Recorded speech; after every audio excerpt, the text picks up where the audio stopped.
What are the vibes in this beautiful city, huh? What are the vibes? Welcome in, ladies and gentlemen. An hour late. I needed the full hour. I've been working nonstop on this fucking list. Will it be worth it? Probably not. Most certainly not, if I had to guess. It is hot. It is hot outside. It is hot. Damn, it's hot. But it's also hot here. The Slightly Biased Studios. How long is this stream going to be? Pretty long, if I had to guess. So because of that, we need to get down to business.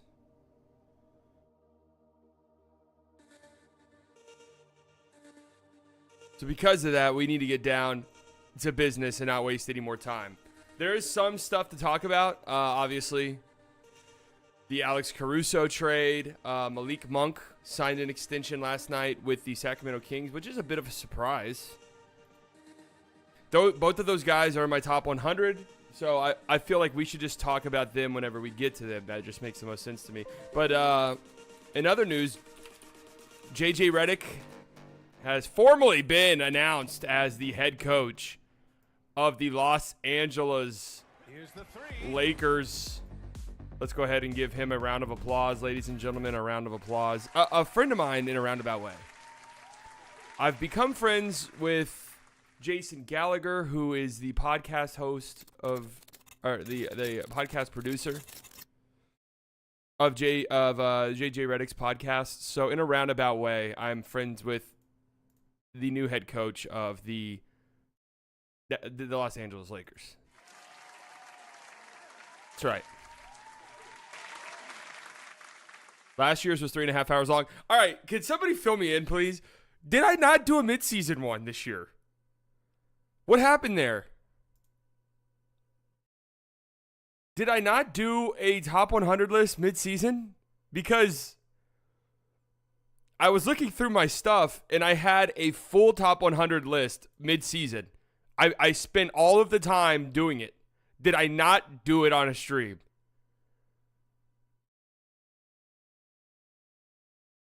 I remember you doing like 7 names and then quitting midstream. What? Midseason one got replaced with extra long trade deadline stream. Oh, okay. All right, interesting. Interesting. I don't remember that, but okay. Well, okay. Well, we have this one ready to go. So JJ Redick has become head coach of the Los Angeles Lakers. This felt obvious the whole time. The Dan Hurley shit, I never believed in it, ever. I thought that was a clear and obvious play and ploy. Hold on, let me get this real quick.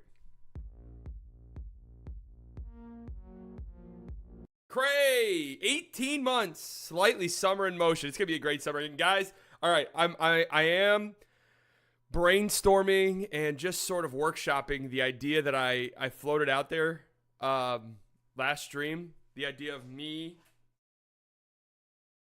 going to Europe. Obviously, I'm going to Europe the day that free agency starts. So that means that there won't be like a free agency stream that you're used to. I am workshopping the idea of just going complete and total blackout, not checking my phone, living off the grid essentially for 2 weeks, coming back and doing a live reaction stream whenever I get back, not knowing anything. And Nick or somebody else could tell me what happened and I react live. I think that would be such a hilarious stream. I really do. The only problem is that that'll be 12 days after free agency has opened at least. So maybe some of the hype has died down a little bit. That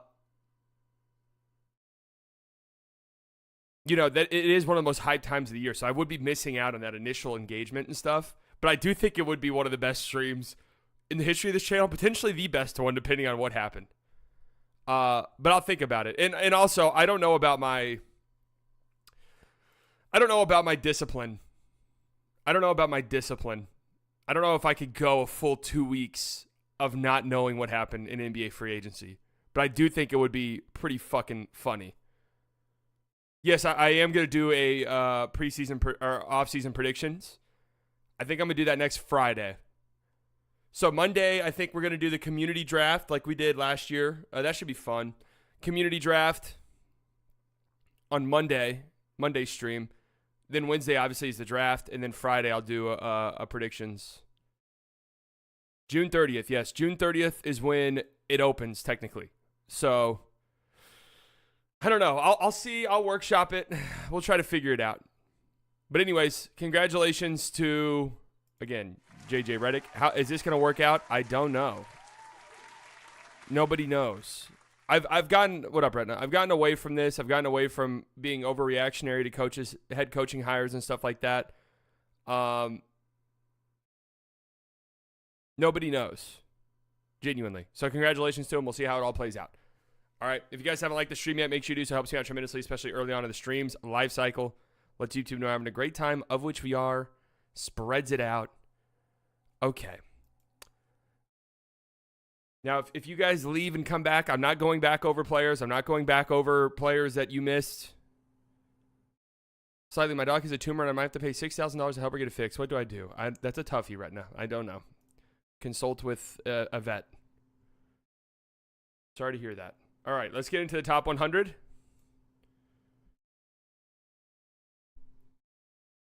I saw the Nico interview. Nothing really of importance to me there. There's not a lot of NBA news that I feel like covering, to be honest with you. So let's get down to business. Let's just get into it.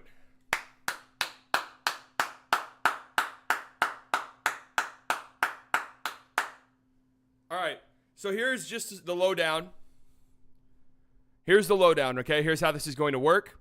So preseason, my preseason top 100 is sort of a predictive list. It's how I think it's going to look at the end of the season.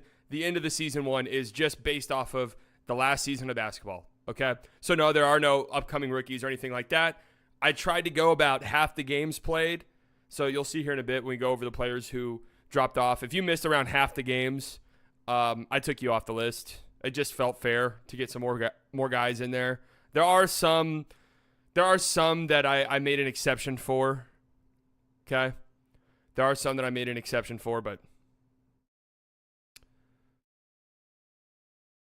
you'll see. And I want interaction here. I want you guys, do you agree? Do you disagree?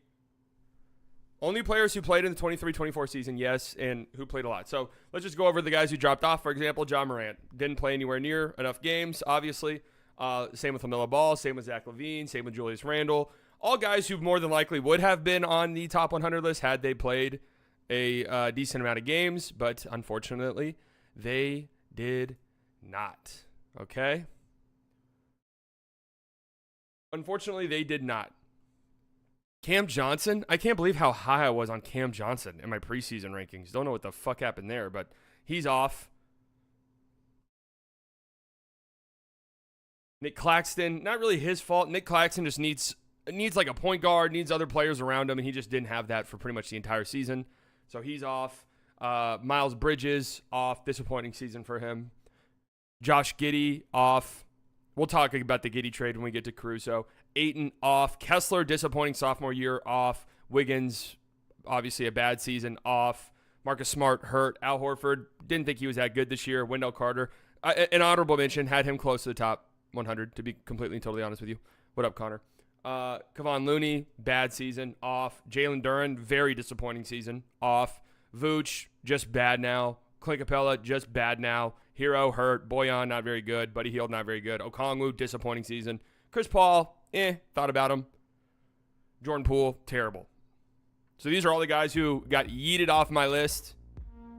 Not as many as I thought, to be honest with you.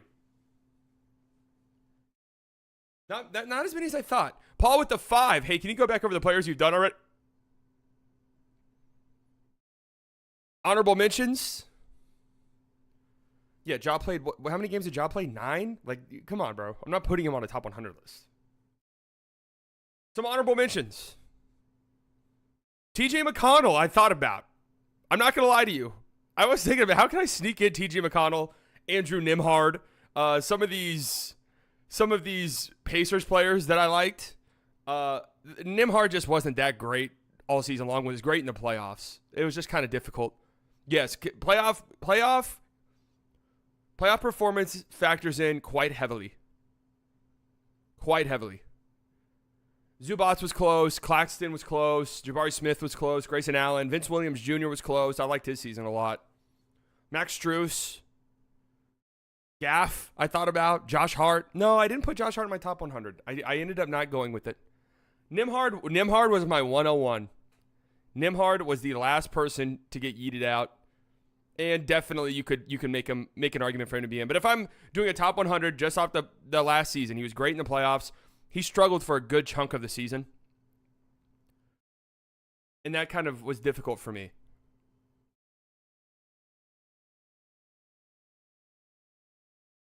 Once you see who's 100th, you're like, wow, there's a lot of good fucking players in the NBA.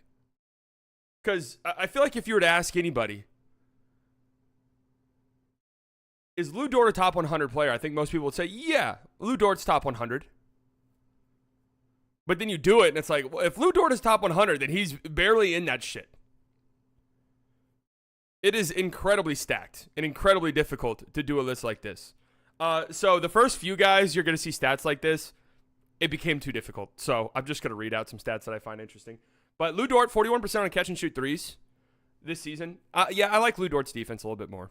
I like what Josh Hart can provide, but Lou Dort's guarding the other team's best player night in and night out, and that's...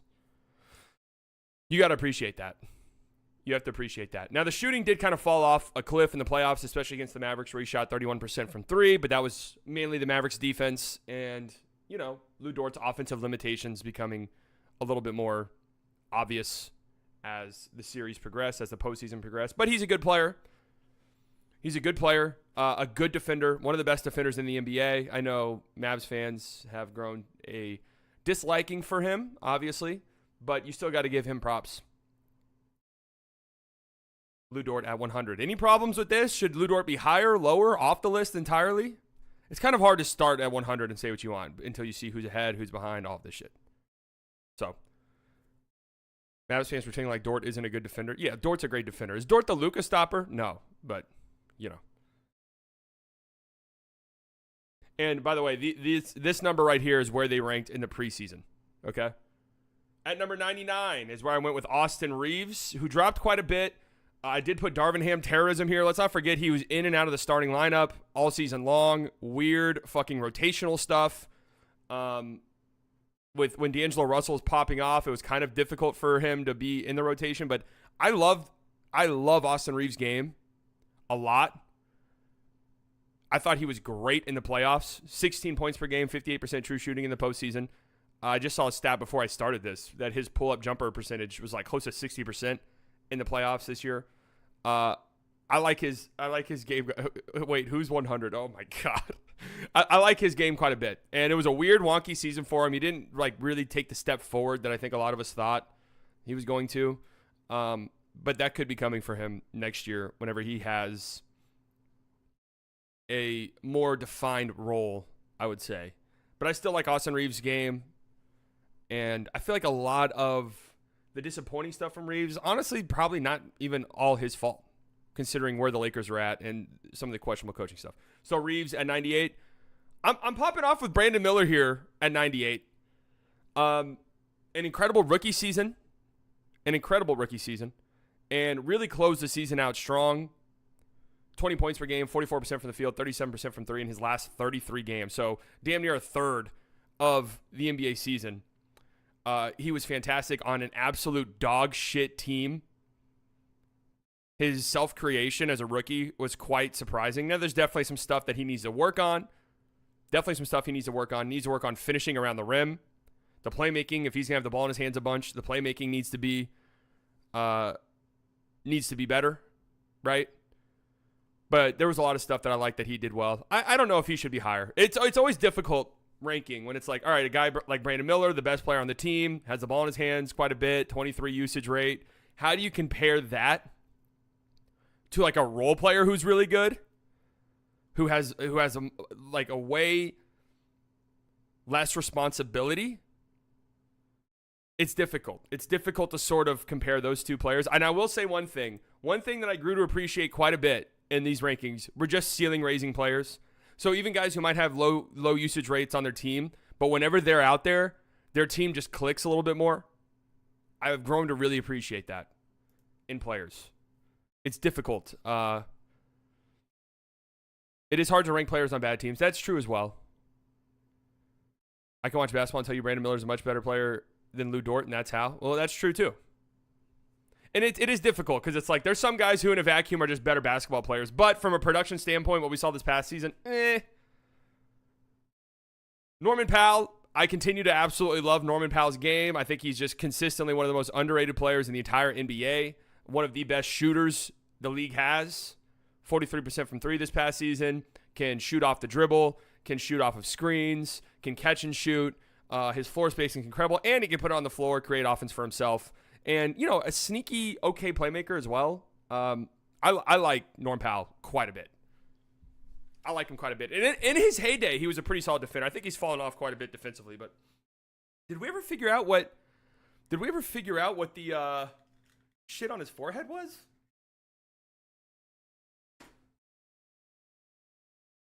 Did we ever figure that out? OMG, Slightly's dream. Woj bomb. The Dallas Mavericks are one of the teams to have expected to have interest in Tobias Harris this offseason. Hell yeah. I'm actually in on that. Phoenix Suns, Drew Eubanks is decline. Oh, wait. Ugh. It's my turn now. This just in live from the Slightly Biased News correspondents in Phoenix, Arizona. Phoenix Suns center Drew Eubanks is declining his $2.6 million player option and entering free agency. Sources tell ESPN after signing a 1+1 deal with the Suns, Eubanks averaged 5 points, 4 rebounds in 75 games. News of the fucking week, ladies and gentlemen. Wow.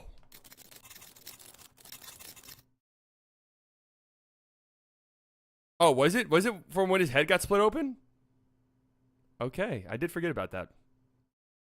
No, Drew Eubanks is not good. Okay, so Norman Powell, there you go. Any qualms with this one? But some of you guys think Brandon Miller should be higher than Norman Powell?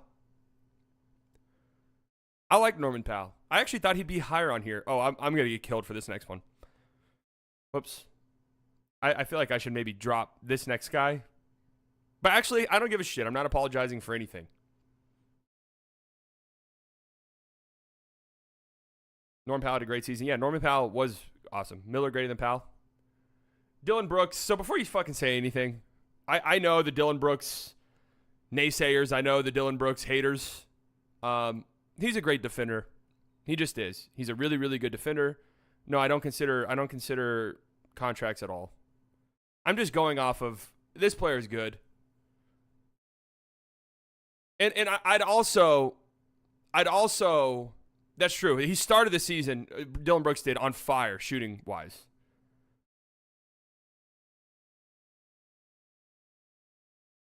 As a Dylan Brooks hater, this is whack. At 96, I think this is pretty fair, to be honest with you.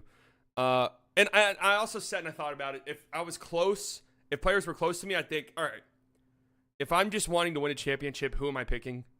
Which player am I picking? You know? I think he's better than that. Maybe. Again, you're going to see some of the guys ahead of him, and, man, the NBA is just stacked.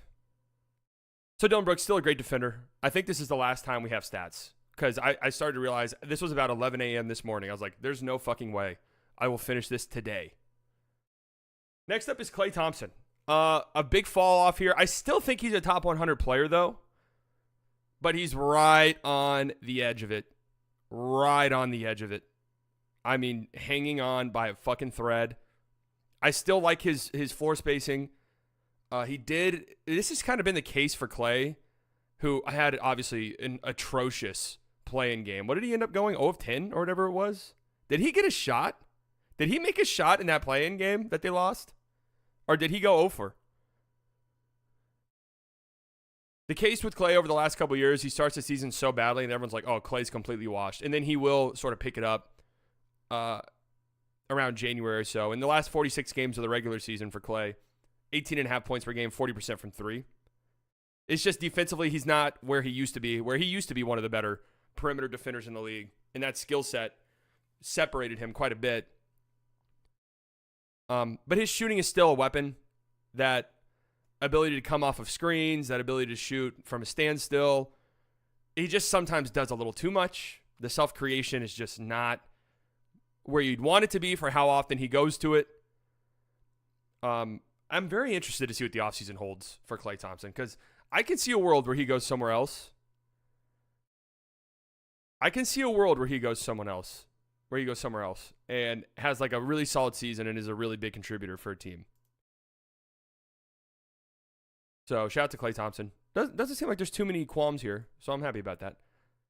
Next up is Terry Rozier, who had a very weird season, obviously traded to the Miami Heat in December, January, one of the first guys traded of the entire season, and had a rough start with them before really turning it on and starting to look like a serious weapon for the Heat. And then he, as everyone else did on the Miami Heat this season, got injured and then missed the postseason.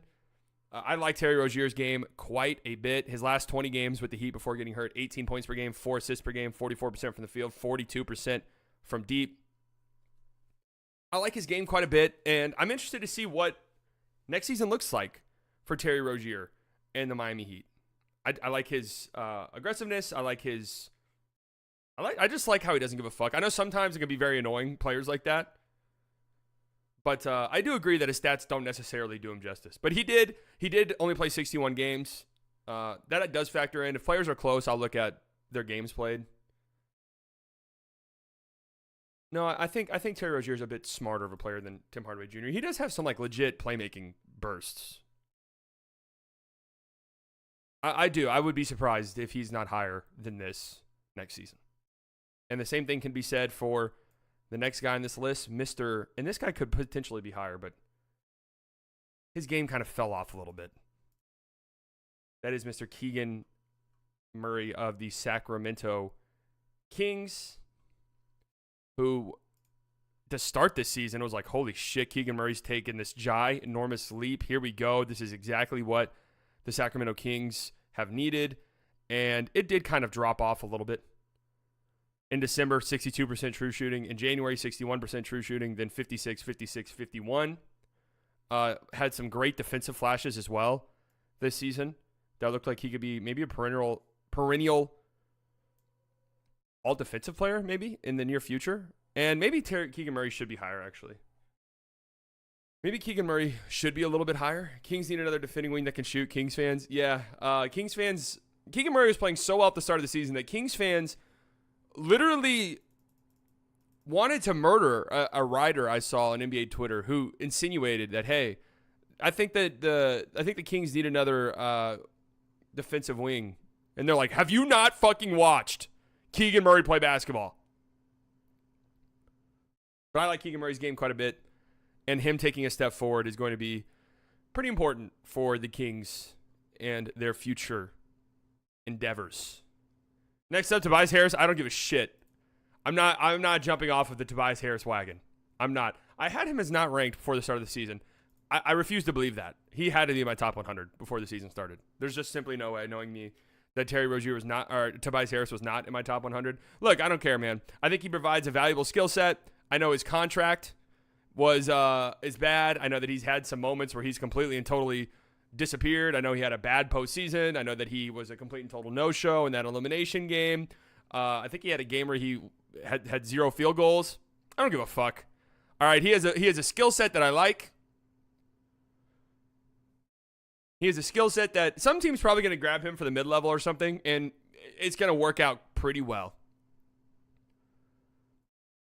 It's going to work out pretty well. Okay? I'm going to die on this hill. I don't give a shit. 97th percentile in spot-up jumpers, 97th percentile in post-ups, 80th in isolation. Get him on a mid-level somewhere. Yeah, we're cooking. This next one right here. This next one right here is a little bit of a reach for me. I loved this guy's game so much this year. I loved it.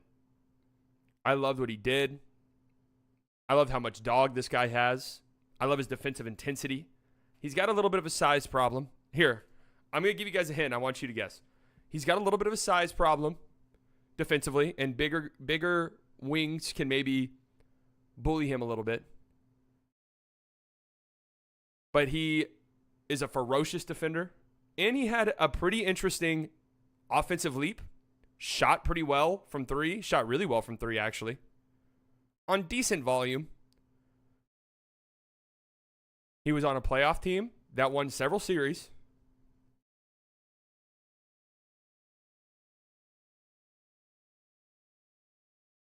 A playoff team that won several series.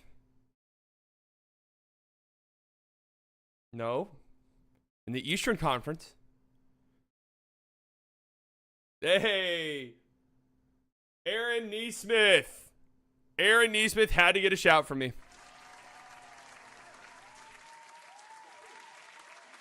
I love his game. I really do. I thought that he had a great season.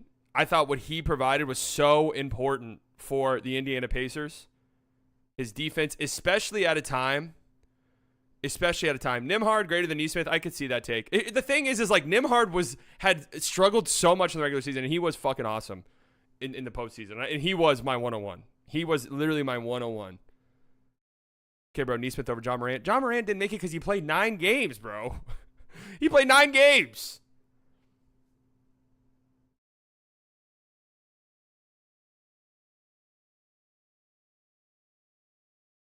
But I like Aaron Nesmith's game quite a bit. 41% from 3, too. I'm sorry, 42% from 3 this season. How about that? 45% on catch and shoot threes. Impressive stuff. It's important for them. It's important for him.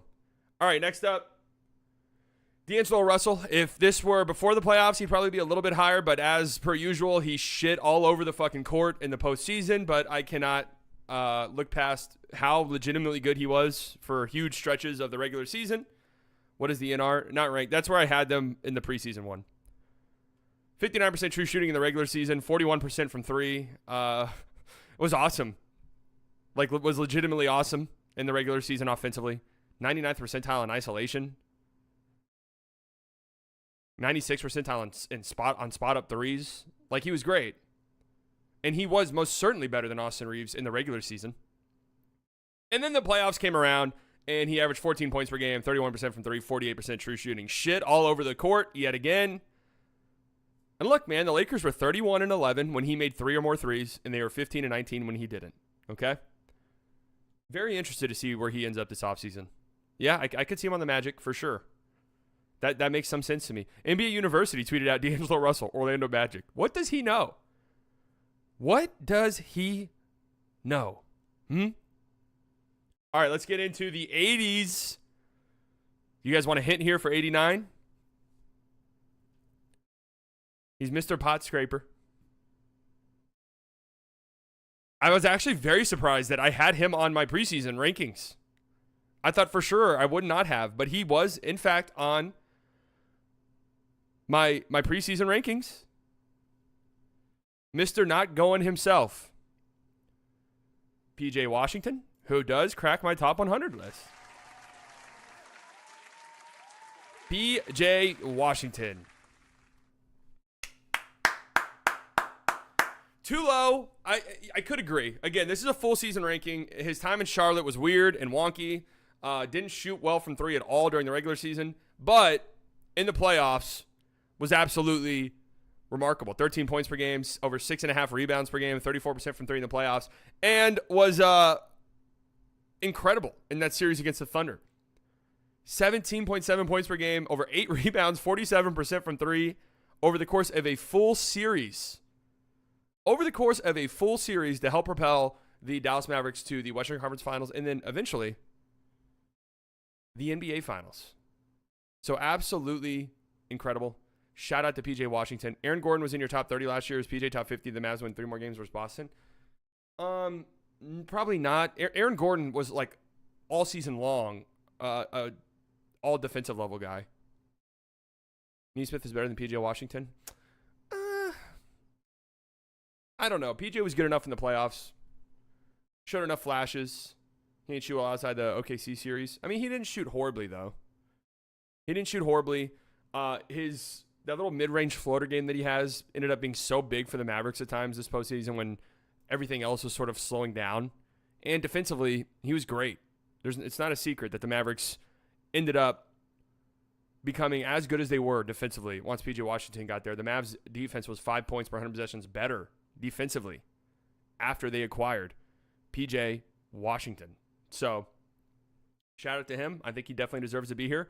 Ironically enough, the next guy on this list, Kyle Kuzma, who the Mavericks could have had instead of PJ Washington, he ends up being here. Just flat out wasn't a very good season for Kuzma. And I guess slight spoilers, I don't even have him as the best Washington Wizards on this list, which is kind of shocking. The reason why I'm giving him the nod over PJ is the increased usage, the one-on-one creation that he can provide is just a little bit better. Again, they're like neck and neck, though. They are neck and neck. But I just thought for Kuzma it was a bit of a disappointing season. I mean, he's not somebody who should be the number one on a team. You're going to be fucking terrible if that's the case. And, well, once you look at it, the Washington Wizards are fucking terrible.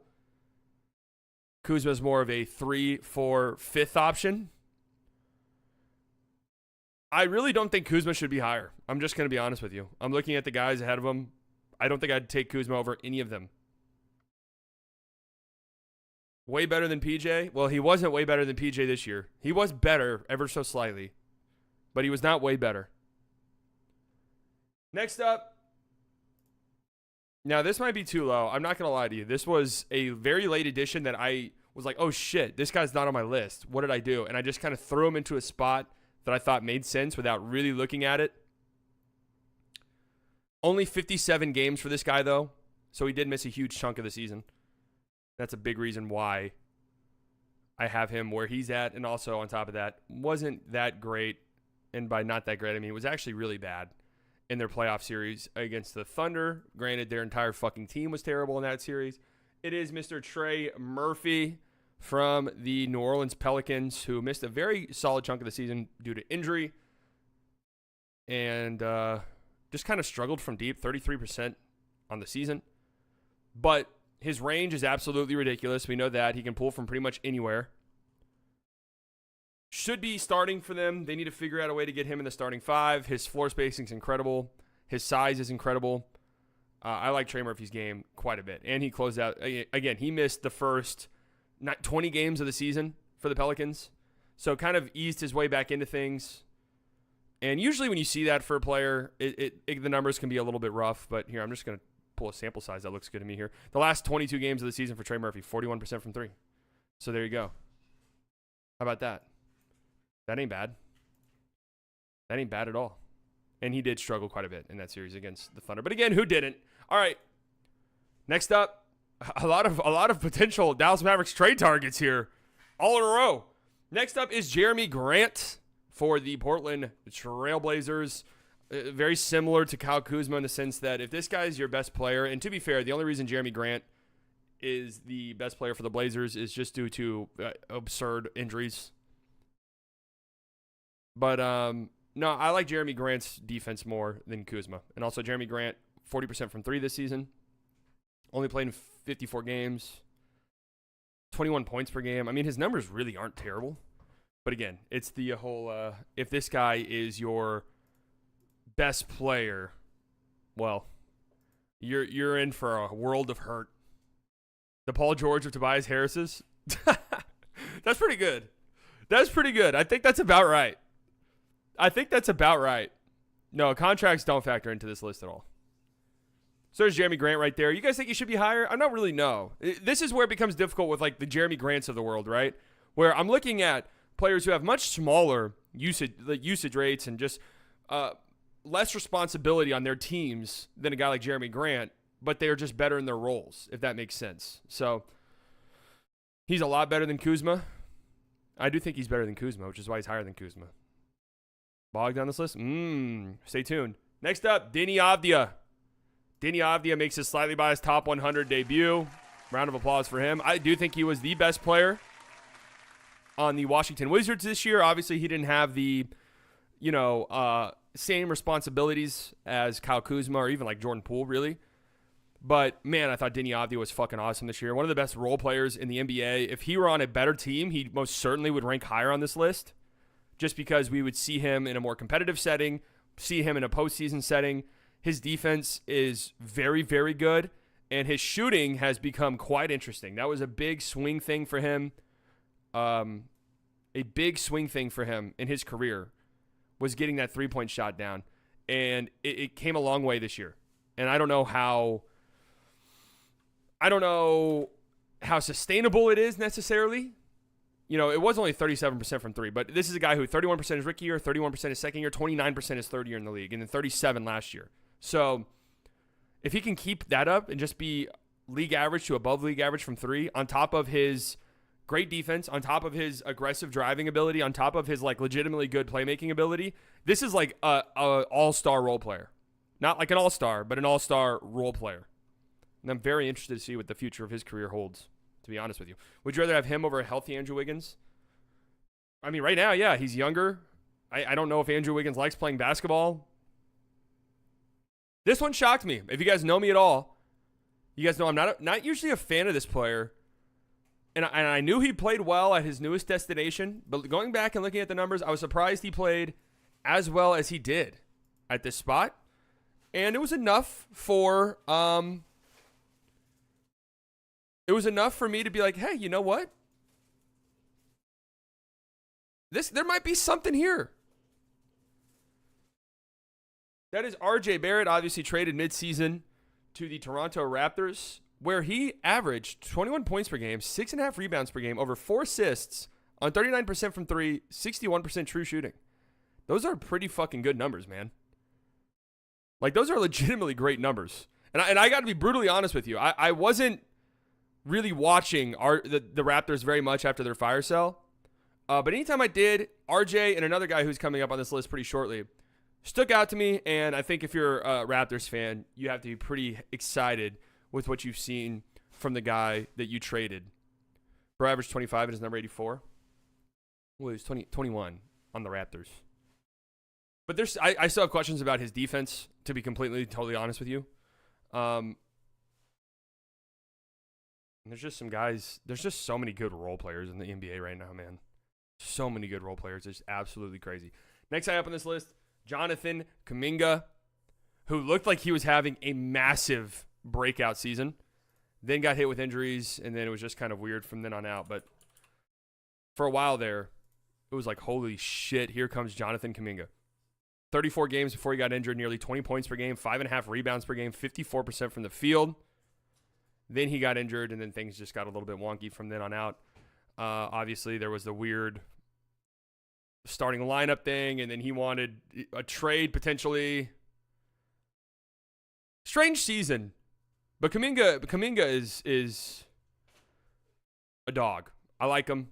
I like his aggressiveness. I like his ability to attack the rim. 70% at the rim on pretty high volume rim attempts per game. The shot, will it ever get there? Let's just be real. Probably not. Probably not. If it does, though, the ceiling is pretty fucking high for a guy like Jonathan Kuminga. Next guy up. Talk about elite, top-of-the-line role players. Talk about him. Go ahead. Talk about him in the chat. Talk about elite, top-of-the-line role guys. This player is currently a free agent. And if his team does not bring him back, it gets very fucking interesting quickly. It is Kentavious Caldwell-Pope. who did he end up making an all defensive team? Oh no, he didn't. He was close though, wasn't he? He got quite a bit of votes to make an all defensive team. He was awesome this year. I mean, defensively, he was incredible. One of the best guard defenders.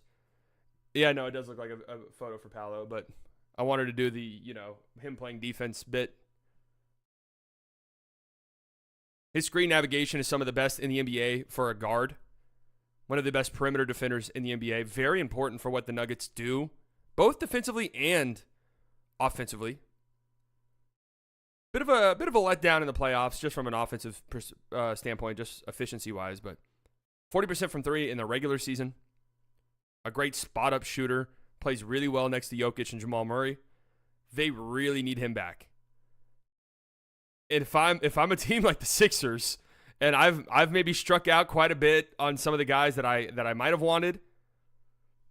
Oh, Kentavious Caldwell-Pope is very interesting to me. Very interesting. Even if I'm a team like the Magic or something. That and maybe I had big dreams, but those big dreams are slipping away quickly. Oh, I'm making this phone call. Why would you not want him if you're the Sixers? I mean, maybe of course you probably have bigger aspirations if you're the Sixers, but he'd fit in pretty fucking well. Next guy up, you guys know he's one of my faves. I have banged the drum on this guy pretty much his entire career.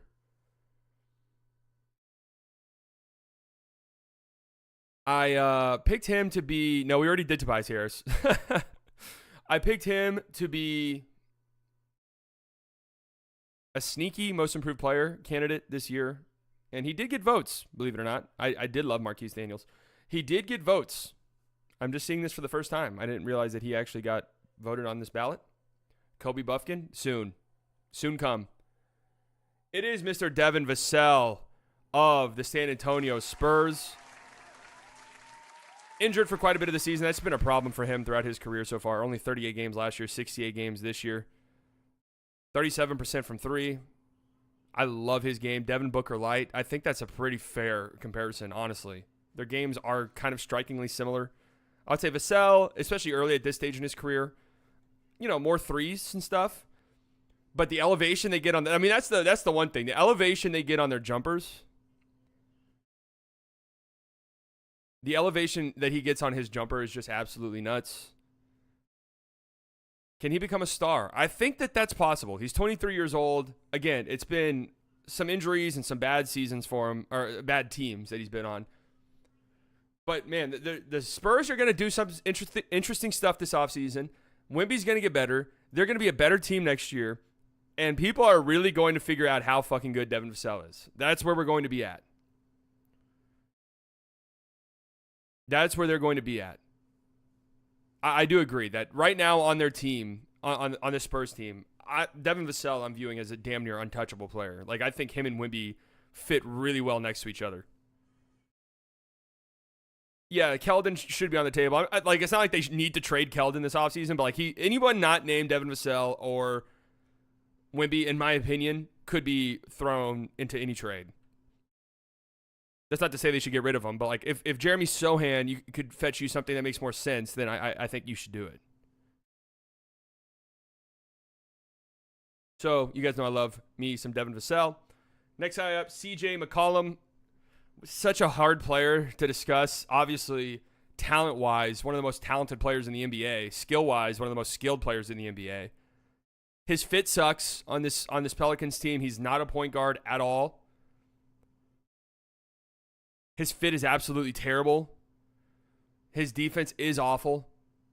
And yes, he shitted all over his pants yet again in the playoffs. 17 points per game, 4 turnovers per game, 47% true shooting in the postseason. But he's skilled. He's talented. He was good in the regular season. It's just so hard. It's so hard. Every offensive number just has him as this elite self-creator. And he is that. He really is. And he can play off ball. We've seen it. A great spot-up shooter. 99th percentile on spot-up shooters. But, man, he's so out of fucking position. It's not even really fair to him. You know what I mean? And if you dive a little bit deeper into, has he said Luka yet? Yeah, I had Luka at 93. If you dive a little bit deeper into their lineup data, they are much better, Ingram and Zion together, when CJ's off the floor. So maybe there is a six-man angle there, but I just think CJ is the point guard. They're shooting themselves in the foot. They are shooting themselves in the foot, man. All right, into the 70s we go. You know, there's some players you might notice we haven't gotten to yet. We'll get to them. At number 79, Mr. Emmanuel Quickley, who his post-All-Star break numbers for the Toronto Raptors, 21 points per game, nearly 6 rebounds per game, nearly 8 assists per game, 59% true shooting, 38% from 3. Now, a lot of that is Jakob Poeltl having a sitter, pick and roll threat to play alongside. Paul with the $2. Can Fra beat Ned without Mbappe? Ned's tough, man. Ned's got a good head on his shoulders. I don't know if Fra can do it. I'm not sure Fra can do it.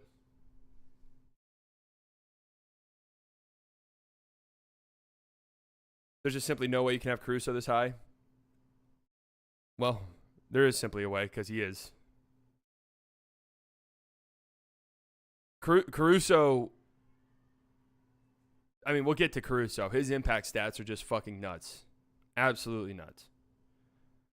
But anyways, man, shout out to Emmanuel Quickley, a rising star very quickly. I'd be surprised if he is not much higher than this at the end of next season's rankings. Would be shocked. I think he could knock on top 50. I do think he has that ability in him. We'll just see if he can get there. I love role players too, but I'll never have a rotation guy over a legit offensive creator or defensive steward. Well, I mean, it really depends. It really depends.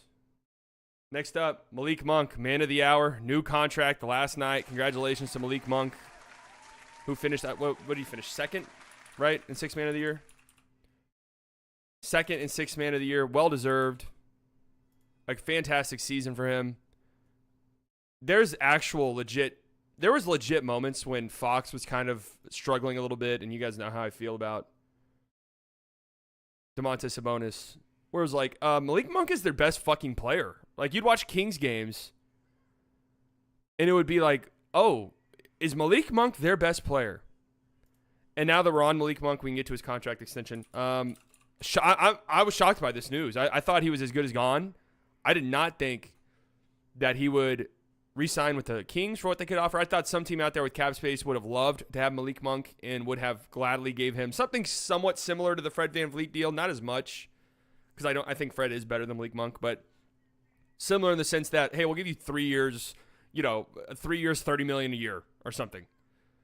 So 4 years, 78 is pretty shocking to me. Like, under $20 million a year for Malik Monk is crazy. I mean, that's crazy good value for the Kings.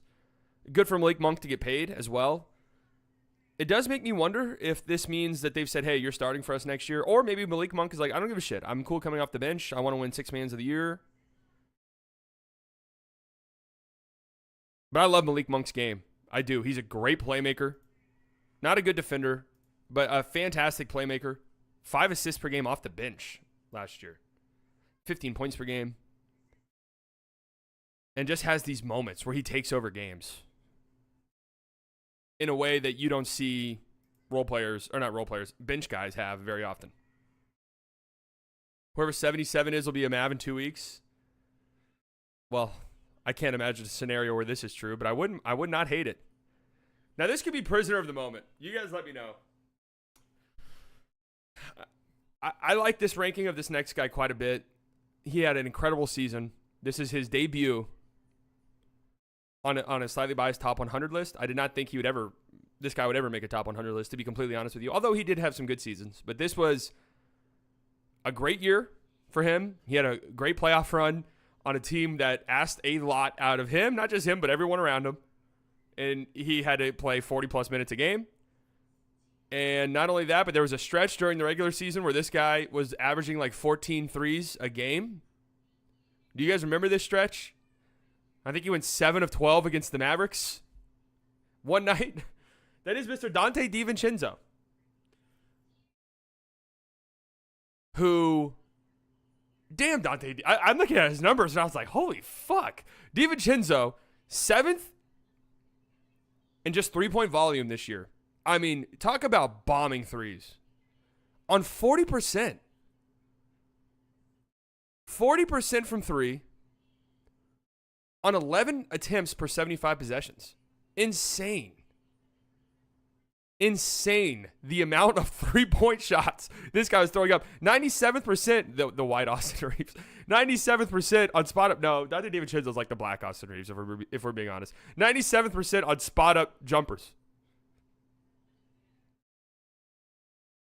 And how about 18 points per game in the postseason on 42% from three, 56% true shooting?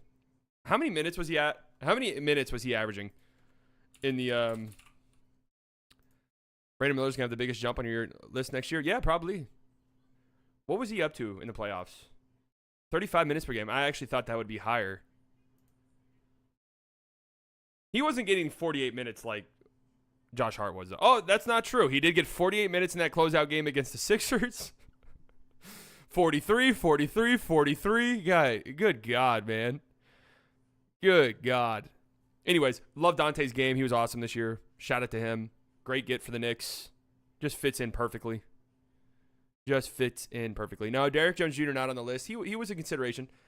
This guy, another breakout player, got hurt, unfortunately. Probably killed what very possibly could have been a Most Improved Player of the Year campaign for him.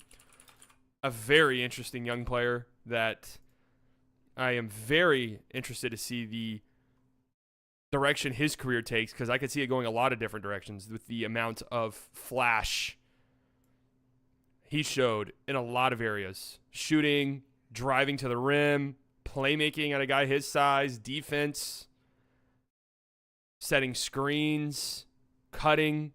No. I thought I would have given this away by now. Got hurt. Could have very possibly won a Most Improved Player. And then got hurt, missed a huge chunk of the season. Jalen Johnson of the Atlanta Hawks. Now, I thought that if the Atlanta Hawks had a breakout player this year, it would be Onyeka Okongwu. That did not happen. Not selling my Okongwu stock just yet, but I'm close. I'm contacting my financial advisor. Starting to get a little bit heated. He told me that it would be a safe stock to invest in, but it's been wobbly. And Jalen Johnson stock is fucking skyrocketing. I think social media, Gen Z, NBA Twitter is a tad too high on him. On who? Jalen Johnson or Okongwu?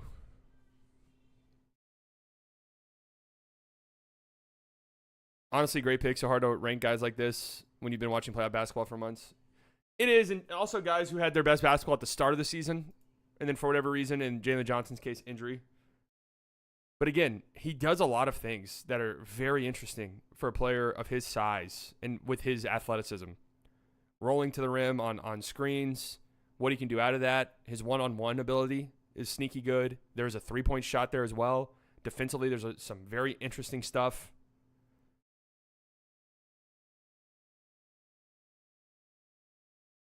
How do all these teams draft so many good wings? Well, Jalen Johnson was a pretty high pick, though. It wasn't like they just grabbed him. He was 20th overall. Where will Justin Anderson fall into this list? Top 7 for sure. All right. Next up. This one is surprising to me. I gotta be real. I've been a hater of this guy for many moons. I hated this move for this team. I do not enjoy this guy's game at all. He's barbecue chicken quite a bit. But fuck, man, I have to say, he was very important for this team this year. And if it were not for him, and if he were bad, if he were actually bad, they would have been fucked. And I think in the future, this team is absolutely fucked. You guys really think I'd have Sabonis at 75? I know I'm a Sabonis hater, but you guys really think I'd have Sabonis at 75? You guys really think I'd have Sabonis this low? No, it's not, Beal. Same team, though. Same team. Jusuf Nurkic. Again, I did not at all think that I would have Yusuf Nurkic in my top 100. I hated this move for them quite a bit. But listen, everyone who's laughing, he was very, very important for what they had going on this year. And they were a good regular season team. They were a good regular season team. His rebounding, his playmaking ability as a center was like vital for them. He was like a playmaking hub for huge chunks of the season.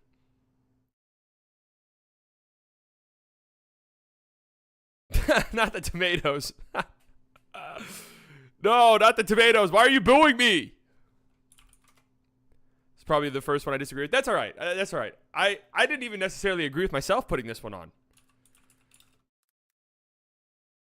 I didn't even agree with myself. I was shocked. But you know what? If he grew out his hair, he'd kind of look like you a little bit. Come on, guys.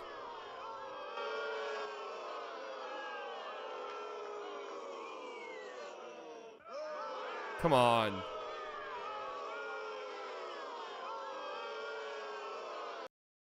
It's not that bad. He was very important for them. It is what it is. It is what it is. Next guy up on this list, I also cannot believe is here, but fuck, this guy is such a dog. He was sneaky very good this year. Very, very good. So much so that his name has been weirdly brought up quite a bit in Mavs trade things, even though I don't really see a world where this would make much sense for the Mavericks. And I have said that this guy has played his way probably out of what the Mavs can offer. Wow, someone got it pretty quickly. It is Colin Sexton. G.G. Jackson. I love G.G. Jackson. He just didn't play enough games.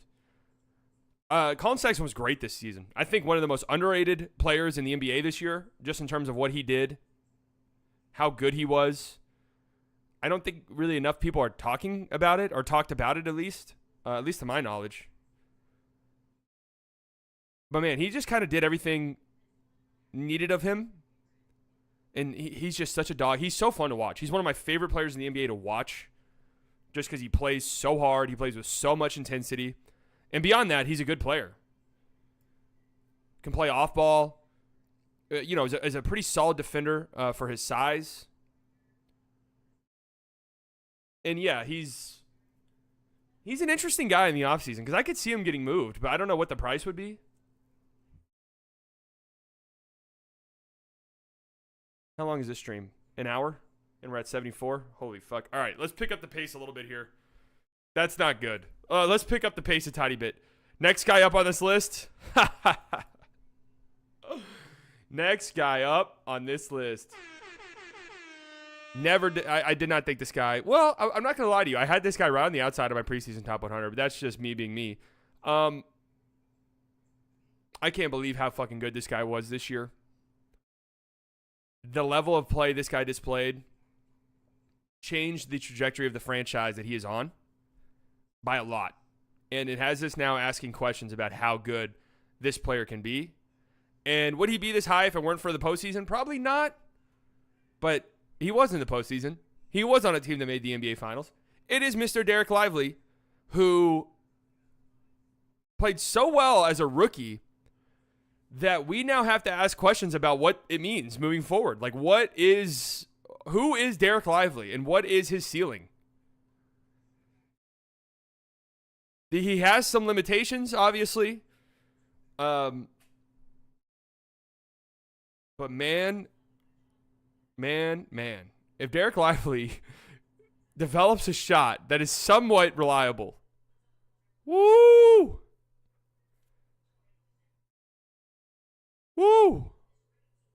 He even showed some interesting in space Euro steps where it was like, whoa, what the fuck was that? That's always the best part about a rookie or a young player with huge untapped upside is you'll see a play every now and then where you're just like, whoa, what the hell? Hold on, I want to To listen to this make real a quick. trade even to get to the non-tax.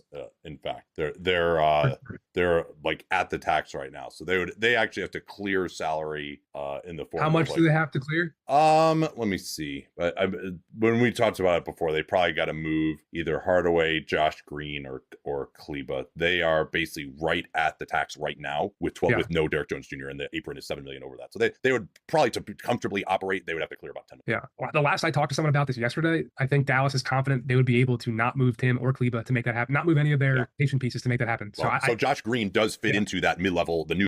Wait, what? They're confident they can clear money without trading Maxi Kleber or Tim Hardaway Jr.? No. What? Okay, that's interesting. Sorry for the...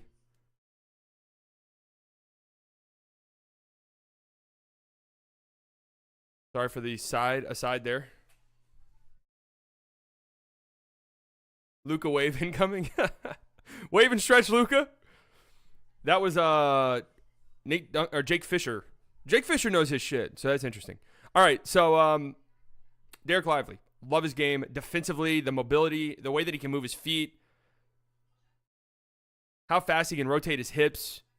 This is a perennial all-defensive player right here who has very, very legitimate untapped potential offensively as a playmaker, as a role guy, as a finisher above the rim, and potentially a stretch big. No reason Derek Lively should have been this good this early. It should not have been the case. All right, next up, Jaden McDaniels, who, just to me personally, let me down a little bit this season. I expected a little bit more out of Jaden McDaniels this year. He was still great. You know, a great one-on-one defender. Definitely had some moments offensively. How about this stretch for Jaden McDaniels? The final 2 games of that Nuggets series. Remember, Game 6, they're down 3-2. And then Game 7 on the road. How about this for Jaden McDaniels? 44 points combined, those 2 games, on 15 of 20 shooting. 6 of 9 from 3. Is that not fucking nuts that he did that in 2 closeout games for the Nuggets? Is that not insane? But over the course of this season, I thought that Jaden McDaniels' offensive growth wasn't that promising. He did make an all-defensive team. He's an incredible defender, obviously. We don't really need to go too deep into that, right? Next up, okay, a player that's been brought up in trade talks quite a bit. I said Colin Sexton had one of the most underrated seasons in the league this year. I think this guy had the most underrated season in the league. This player that we're about to talk about. If I had a vote, I would have probably given this guy 6th man of the year, although his 6th man candidacy was a little bit weird because he did start quite a bit of games. That is Bogdan Bogdanovic. Bogey. THJ. Fuck me. Bogey is good, dude. He is a good player, man.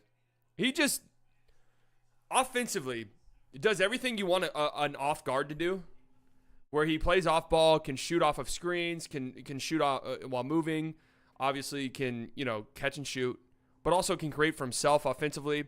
And defensively, he's not terrible. He plays hard defensively.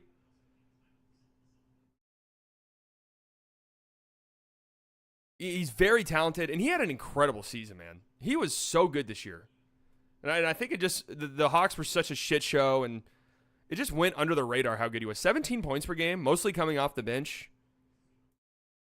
42% from the field, 57% true shooting. I mean, not like crazy efficiency numbers or anything like that, but you watch the Hawks play, Bogey's a fucking stud. I would like him, yeah. I just don't think he's like exactly what the Mavs need. So whatever you'd have to trade to get him, I don't know if it moves the needle the way you would need it to, if that makes sense. Bogey is like if Tim Hardaway Jr. was good. I don't think they play that similarly. Rudy, speaking of Rudy, this next guy on our list was the 6th man of the year. Naz Reid of the Minnesota Timberwolves. Naz Reid, one of the most popular players in the NBA, at least by his own fan base's standards. 59% true shooting this year for Naz Reid. Obviously, that 3-point threat that he poses.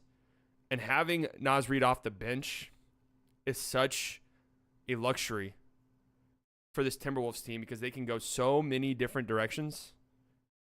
So many different directions.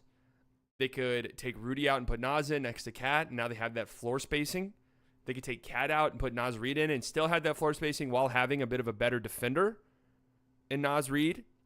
They could take Naz Reid and Gobert out and Cat and Gobert out and have Naz Reid as the only guy. Yes, Naz Reid was not very good in the conference finals. Wasn't really that great in the playoffs in general, to be honest with you. 11 points per game, 36% from three, 56% true shooting. Just kind of numbers. This was a guy who was 41% from three in the regular season, 60% true shooting.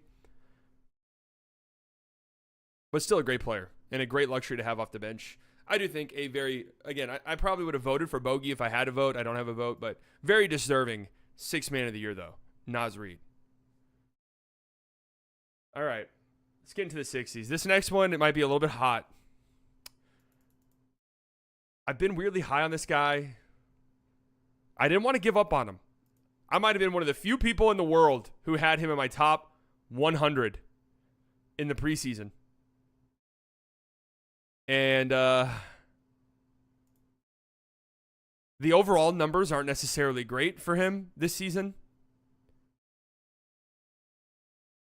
The overall numbers aren't necessarily great for him, but Tobias Harris again. He had a stretch where he had like an actual legitimate player of the month argument. And it coincided with his team winning a bunch of games. And what was one of the more surprising win streaks of the entire season. A win streak that my favorite team snapped. Jalen Green. How about this 20-game stretch for him? 27 points per game, 6 rebounds, 4 assists, 38% from 3, 46% from the field. I'm not giving up. I'm not giving up. No, no, no. Do not throw tomatoes up here. Do not. I better not see any tomatoes. Thought he would be higher. Really? Than 69? Okay. Should be higher? Oh, okay. All right. Whoa, whoa, whoa.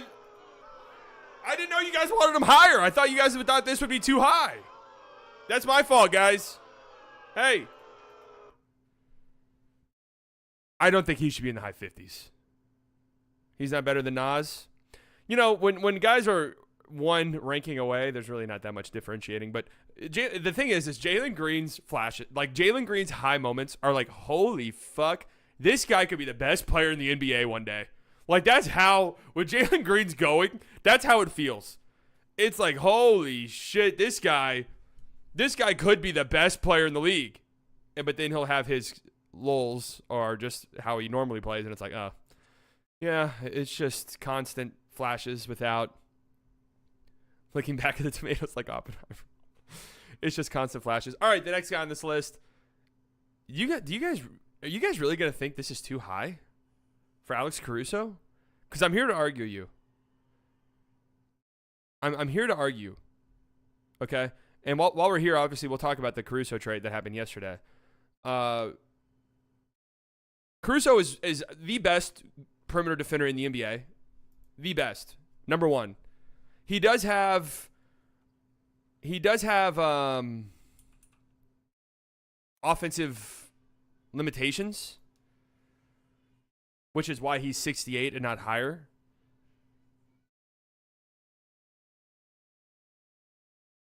But he's incredible. He's had a health issue throughout his career. He did play 71 games. You know, he's not a huge minute guy either. 28 minutes per game.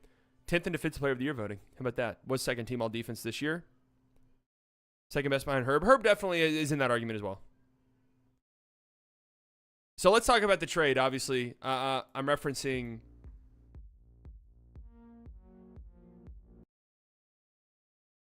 Aaron with the 2. I'm looking back at the tomatoes like Oppenheimer. I am, of course, referencing the trade that went down yesterday. Josh Giddey for Alex Caruso. Straight up. Which sparked quite a lot of debate. I recorded a Twitter video in my car that I'm actually happy I didn't post. just because I was like, I don't really care about this much to have like a strong opinion. But anyways, so look, a great get for the Oklahoma City Thunder. No two ways around it. It's an incredible get for them. I think he fits like a glove. I think that there might be some redundancy now with Caruso, Lou Dort, and Cason Wallace just in terms of offense. You can never have redundancy with defensive wings like those three guys. So not in that sense, but offensively, those guys all kind of have their limitations. But they can still make it work. They're going to put out an incredible defense next year that can just switch everything, that can take away whatever the fuck they want to take away. It's going to be insane what they're going to do defensively. And what's crazy is since they didn't have to give up any picks, they still have so much ammunition to go out and get the forward or maybe even big that they need. And if I'm just going to say it, they're pussy if they don't get Lauri Markkanen this offseason. They're pussy. They are. They absolutely are. If they got Lauri Markkanen this offseason, I think that they win the NBA Finals next year. I'd pick them right now. They have so much assets. There's no way you can't put together a Godfather offer for Markkanen that they don't accept, that Utah doesn't accept.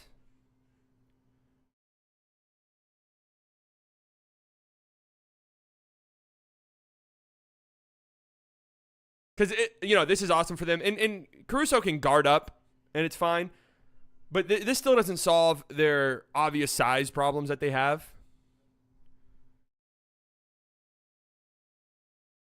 SGA, Dort, Caruso, Lowry, Chet. Holy fuck, that would be insane. Well, I was actually thinking SGA, Cason, Caruso, Lowry, and Chet. Which would also be absolutely insane. Wait, you're not even including J-Dub. So SGA, Caruso, J-Dub, Lowry, and Chet. Holy shit. Good God. I mean, that team would be disgusting, man. That team would be so gross.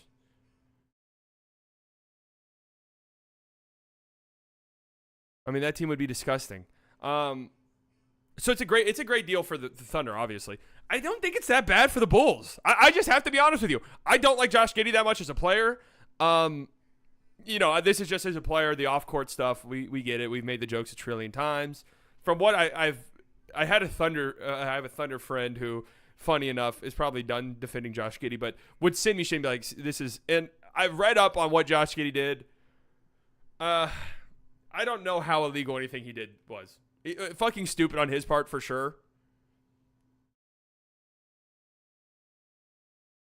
But look, Josh Giddey has shown enough flashes, I think, as a player to where if the options were a young guy like Josh Giddey versus picks in the 20s, I could see them thinking Josh Giddey was a better choice, to be honest with you. That's not to say I necessarily agree with it. But if the Bulls are like, you know what, we're going to try to trade Zach LaVine, we're going to let DeMar walk, like there's going to be opportunity for young guys to try and flourish here. And let's just test out what we have, and maybe Giddey can tap into some of the shit that we've seen. And if that's the case, then this will end up looking like a great deal for them. Guys like Kenny Beecham are crying because they prefer too late first. So I don't know where this idea came from that Caruso could fetch you like a king's fucking ransom draft pick wise. That was never going to happen. The first round picks were going to be very similar to like what the Wizards got for Daniel Gafford. I'm not comparing them as players, but like a late pick in a dog shit draft. You're talking about a 30-year-old on an expiring contract. So I'm sure there were options. Yes, expiring contract. I'm sure there were options there for them to get a pick or maybe even 2 picks. But again, they could have looked at it and said, oh, we can get the 24th pick in this draft, which everyone says is awful, and then maybe a future first-round pick from a team that we think is going to be really good. So like the 28th overall pick in the 2026 draft, like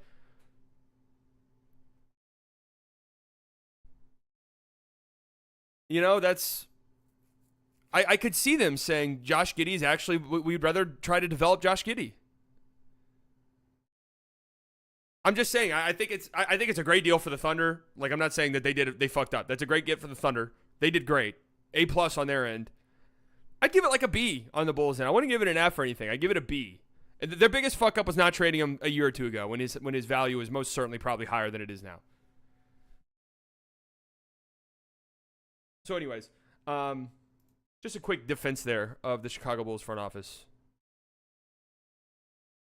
And let's not forget too. A regular at the 199. Clay defense is not the same, but I like him on the Mavs. Clay would be interesting on the Mavs for sure. 4-hour stream incoming. Yeah, we're really back, folks. We are back. Slightly biased. It's the summer slightly. Would you rather 2 late picks or bet on Giddey getting a corner 3? It wouldn't even really necessarily be a corner 3. It'd be like, okay, Josh Giddey, you can handle the ball in this team. You don't have to play off ball. Like, you can have the ball, you can play make, you can do all the things that we want you to do. He has to develop, obviously. He's not good. Like, he's not a good player right now. But there's been enough flashes where it's like, okay, I could see it. And again, I'm not like saying it's an incredible get for the Bulls either. I just don't think it's as bad as everyone is making it out to be. So I think Zach LaVine's for sure gone. Where? I don't know. I think it's so funny that what does this mean for Ayo? I don't know. Like, I've seen people say that Josh Giddey's ceiling is way higher than Ayo Dosunmu's, and I like him.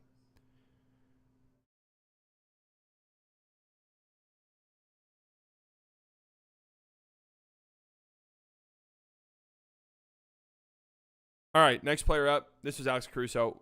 It's very hard for a guard to be like a walking top 10 defense, but that's pretty much what Alex Caruso does. Insane defensively. One of the best in the league. Next guy up. One of my favorite players of all time. Why is he one of my favorite players of all time? Because he just feels like kind of an old school player. The stats don't necessarily jump out at you. They don't stranglehold you or anything like that. But every team that he's on, he's just so important. He's so important for them. He's a great captain. And this team was much better when he was on the floor. That is Mike Conley, of course, who's getting up there in age, but is still just so important for everything that his teams do. You could just sense it. This Timberwolves team relied so heavily on his playmaking, his stabilizing presence. And I mentioned earlier that this year I gained such an appreciation for players who just untap things for the rest of their team.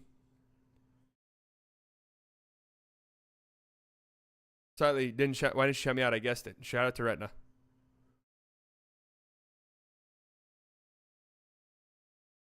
You don't think Mike Conley's this high? Again, the numbers don't necessarily imply it, but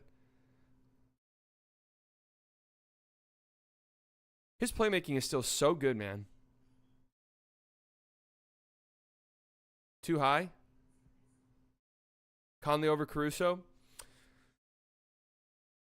I guess it depends on what you value.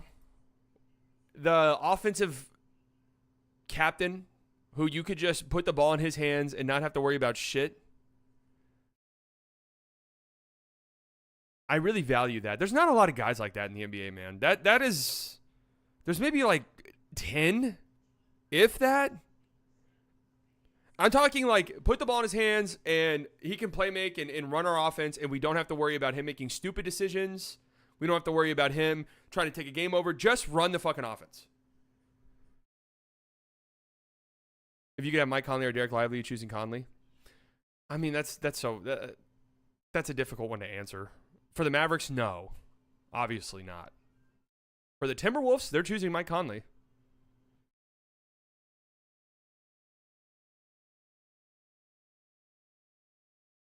I love Mike Conley. Obviously, there's some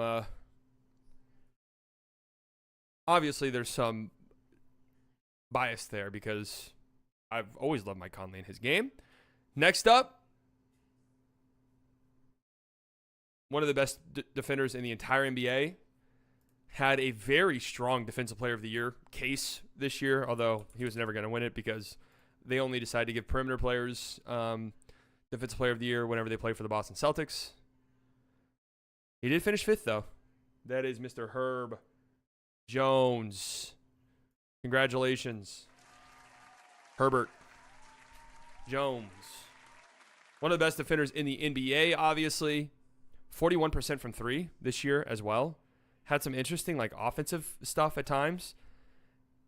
And again, 5th in Defensive Player of the Year voting. All-NBA first team defensively. Why do I have him ahead of Caruso? You might wonder.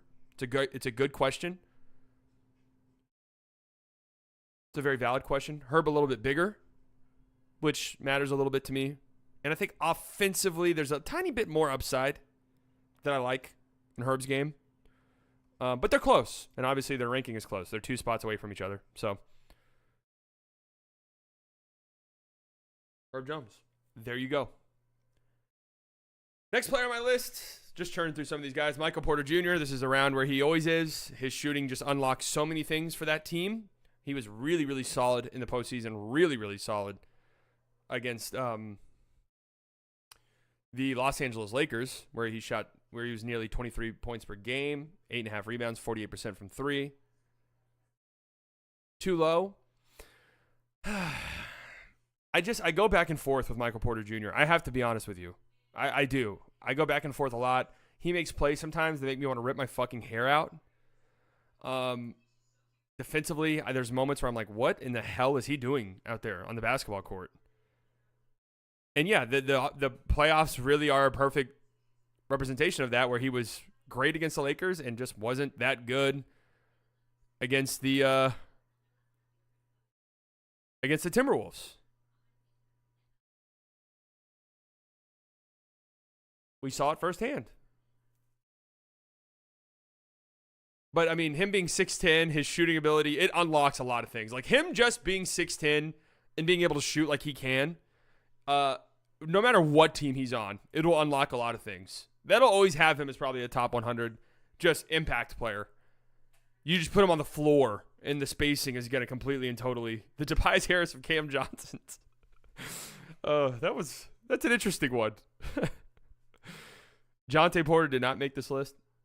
That's the top 100 gamblers list is coming out next week.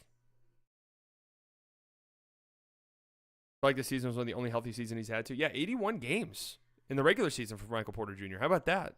Good for him, man. Actually, round of applause for that. That's great.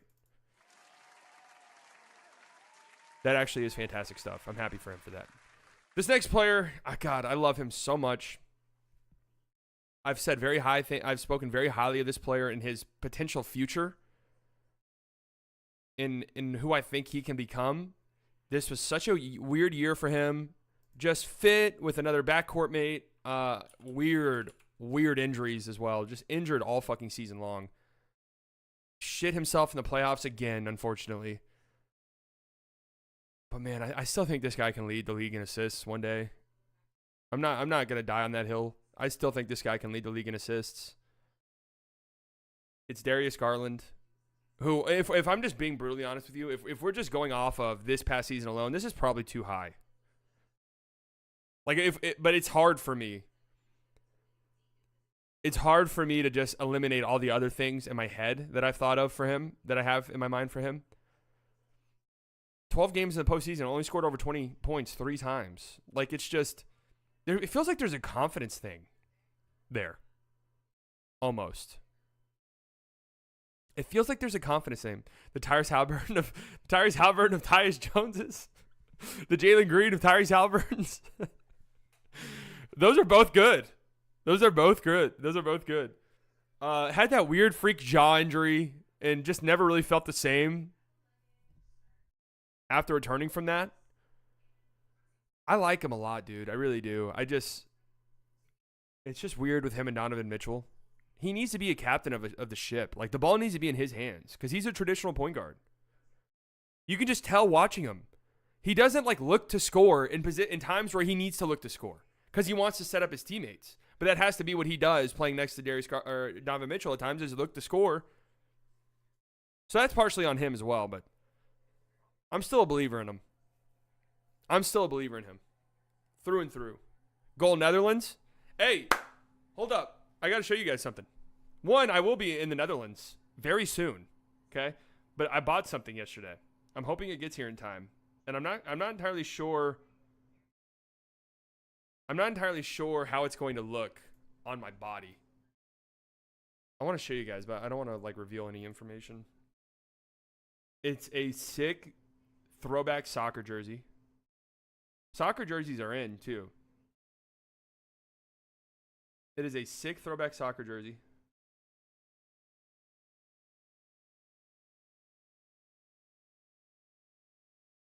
Can you guys see that? Huh? Is that not fucking sick?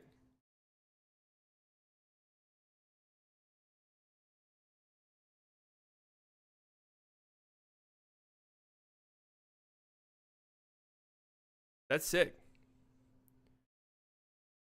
I'm hoping it looks good. You never know. You never know. Ron Holland jersey. So anyways, shout out to Darius Garland. Love him. Look after the guy wearing his shirt. I'll be there. Also, that's Bit an original jersey.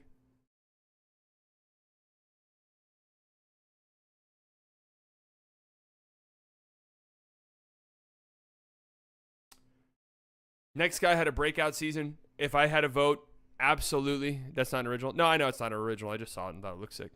I didn't spend a lot of money on it or anything.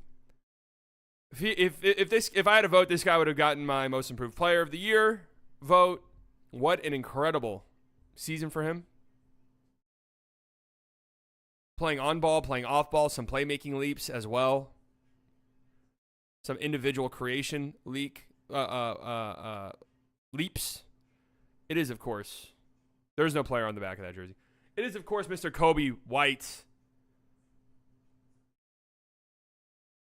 Who, this could have been such a make or break year for him because of all the things that eventually ended up having to be asked of him because of how shit the Bulls were and all their injuries and stuff like that. Like, if he really struggled, which would have been, I don't know, not surprising. And I know that comes off as like fucked up, but you know what I'm talking about. I feel like that would have just been, yeah, Kobe White is who he is. But man, he was so good.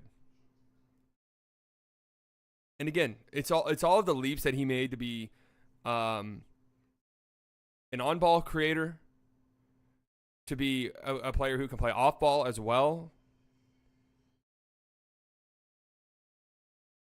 The Bulls were way better when he was on the court versus when he was off the court. And shout out to him, the Donovan Mitchell of Cole Anthony's. Shout out to Kobe White, man. Incredible stuff. D-Live has already been mentioned. He was 70-something. 73. God, we've only moved up 10 spots since then. How long are we at? Okay. All right. Let's lock it in, baby. Next player here. Next player up. Traded it in the offseason. I just think this is who this guy is at this point in time in his career, just hovering around this range. Obviously a very talented player, very skilled player. Great offensively still. But it's all over the fucking place. It's one game good, next game not good. The defense is always going to leave quite a bit to be desired. Although there are stretches where he'll play defense. And you're like, why can't you do this all the fucking time? It is Bradley Beal. I thought one of the most telling quotes of the whole season was Bradley Beal in game 80 after they beat the Timberwolves, and he was being interviewed, and he was like, it's time now. We've decided it's time for us to play defense, and it's time for us to try. And it's like, dude, it's game 80 of the fucking season, man. Dude, it's the 80th game of the season? Like, you probably should have been trying for quite a bit of time now. But anyways, 53 games for Bradley Beal. Injured, of course. That's just became the... Josh Giddey's not on this list. That's, of course, became the just par for the course for him. A guy who is actually very healthy for the start of his career and has just been injured pretty much every single year over the last 4 years. He was fine when he played. I mean, the Suns, when their big three were on the court together, were pretty good. I was like, wait, what? It's game 80?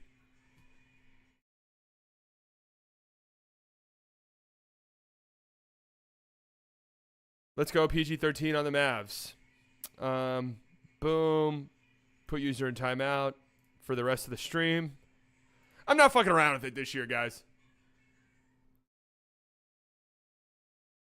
Beal's contract is atrocious. It is absolutely atrocious. And just kind of, lackadaisical in the playoffs. Left a lot to be desired. Was great in those games against the Timberwolves. That's why I picked him, man. That's why I picked him. I can't believe I picked him to win that series. Bradley Beal. Next guy up. Sneaky, solid season. I'm still such a believer in this guy. Such a believer in this guy. His team sucked ass. He was injured throughout most of the year. There might be a little bit of bias going on because I'm a big believer in this guy. He's a Dallas kid. I'll always believe in him. I think he could still be a star in this league. Any guesses? I feel like it's obvious at this point. It is Cade. I was a little bit surprised by how decent Cade's season was. Definitely some highs and lows for him. But once he came back from his injury, 22 points per game, 8 assists per game, 38% from 3. Like, there were times whenever I was watching some Pistons games, and I did watch a strange amount of Pistons, like a strangely large number of Pistons games this season. Wow, look at this. Close the season on 3 straight 30-point games for Cade. How about that? Where I would be watching Cade and some of the other players the Pistons have, and I'm like, how the fuck are they this bad? Like, there's some real talent on this team. Like, Cade is a dog. Cade's, like, legit good. Like, Cade is good enough to me that they should not be losing this. Like, they should just luck into wins sometimes because of him. And even during their huge losing streak, like, I thought Cade was playing fine. They just had some of the shittiest luck you'd ever see. But I still like Cade's game quite a bit, and I think that we're going to see quite a big leap from Cade Cunningham going into next season, assuming he's healthy. Let's not forget, he missed the entire season last year, 62 games this year. He needs to be healthy. Hasn't played over 65 games yet in his NBA career. That's kind of crazy. And I'm interested to see what they can do. Is it crazy to think Jalen Duren is better than Cade? Jalen Duren, you guys know I love Jalen Duren. His ceiling is pretty legitimate, but he was pretty disappointing this year. No, we're doing the entire list. Buckle the fuck up. All right, let's go. Next player up. I actually think this guy should be lower, to be honest with you. I didn't like where I put this guy anywhere. He has to be in the top 100. He's getting old. His age really started to show at points. But he's still a great defender. Can still space the floor. It is Brook Lopez. Good quality image there. Don't really know what to say about him, really. We know who he is. Block shots. Shoot threes. I do agree. He's lower than this. He's lower than this. I would actually say pretty significantly lower. So just keep that in mind. He should be lower. But a lot of his impact numbers are really high. Their defense is 8 points better when he's on the court. That's a huge number. No, Chris Paul's not on this list. Lively greater than Book.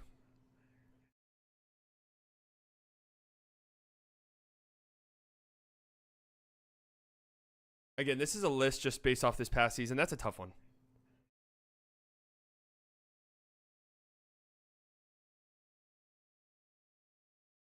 But would you rather have Horford or Lopez right now? God, they both look so old sometimes. They both look so old.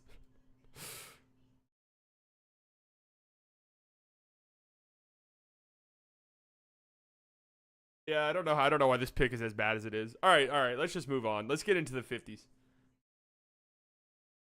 This next guy up, I mentioned this earlier. Is this guy talent-wise the 59th best player in the league? Probably not. Maybe, though. Stretch big. Shot blocker. Can do some stuff with the ball in his hands as well that goes beyond just shooting threes. And him being on the floor just makes things happen for this team. It is Miles Turner. I think this is a fair place for him, just in this area. Just in this area. He was great in the playoffs too. 17 points per game. His rebounding leaves a lot to be desired for somebody his size. But 45% from three in the postseason. 63% true shooting. He's got a lot of dog in him too. And yeah, as a Mavericks fan, it's hard not to forget him absolutely shitting all over us. Way higher than 59? No, I can't get way higher than 59 for Miles Turner. I can't get way higher than 59. This next guy up, here we go. I made the call on this guy a while back, and I got to give myself a round of applause because I was right. This is his first inclusion on the Slightly Biased Top 100 list. His impact numbers are hard to believe. If you did not watch any basketball at all and just looked at advanced stats for the NBA, you would think this guy is a MVP level player. Just because of how insane I don't know if you guys will guess it. Honest to God. I'm not sure. You guys are a little too mainstream. I called my shot on him a couple years ago when he was a free agent that could probably have been gotten for very cheap. Hey, there it is. It is Isaiah Hartenstein. Are you guys aware of how fucking good Isaiah Hartenstein was this year?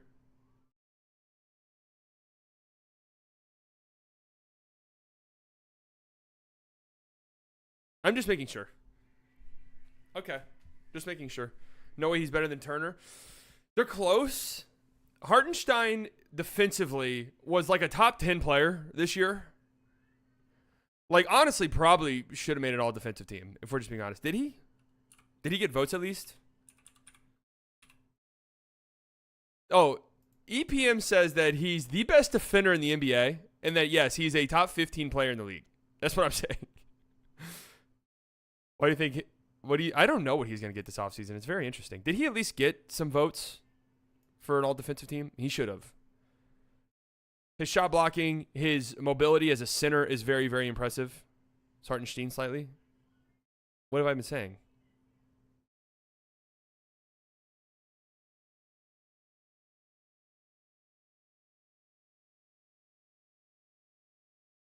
I still remember you were making the iHeart video a couple summers ago. Yeah. A couple summers ago. Hartenstein.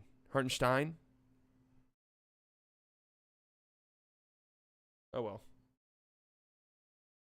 Anyways. Yeah, he's absolutely phenomenal.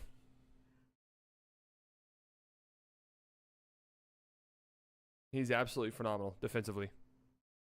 Opponents shot 11.5 percentage points worse at the rim when he was guarding the rim. I mean, that's insane. That is absolutely insane. Offensively, obviously, he's not that great. He does have that touch, though. That little hook shot. The little floater that he's got. It's pretty lethal. And there's some playmaking stuff there that's kind of interesting. But yes, very limited offensively, but I had to give my boy a shout. Next guy up. Oh, shit. This was one of the first guys I put in the list. So, the first players I put in the list are always going to end up higher because I forget about them as I'm adding more guys. I don't know if this guy should be this high, but maybe I'm tripping. Maybe he does deserve to be this high. First time ranker. First time making the list. One of the best defenders in the league this year. Kind of just a wrecking ball defensively. Did make an all defensive team. That's good to see. Got some defensive player of the year votes as well.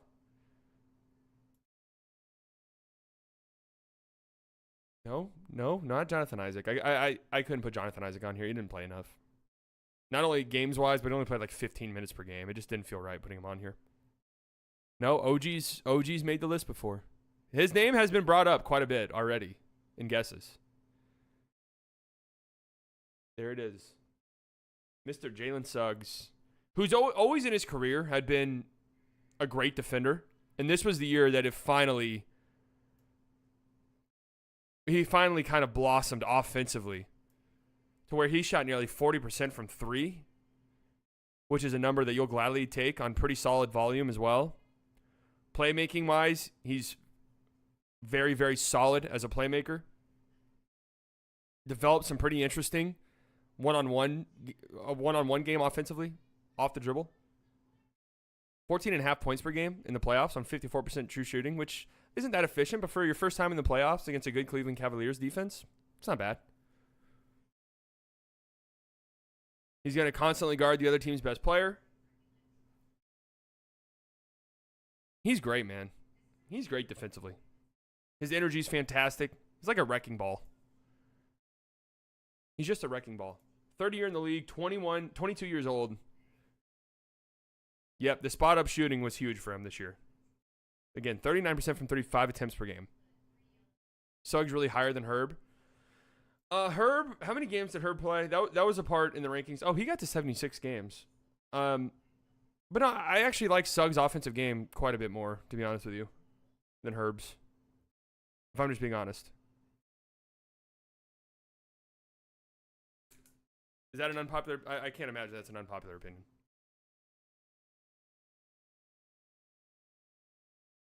What separates Suggs and Caruso? I think Suggs is a better offensive player. Like, pretty comfortably.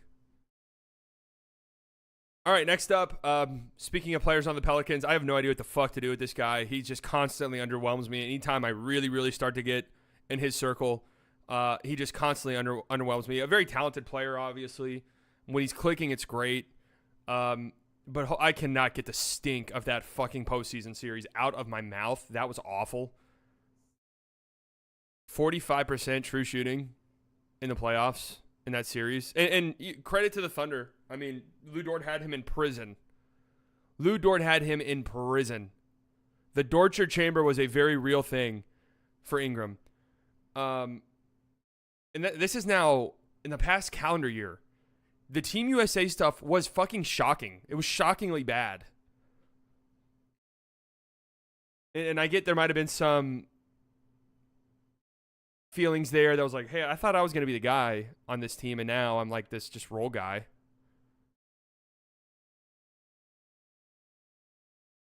Pels just aren't the right team for Ingram. But then I start to ask the question, who is?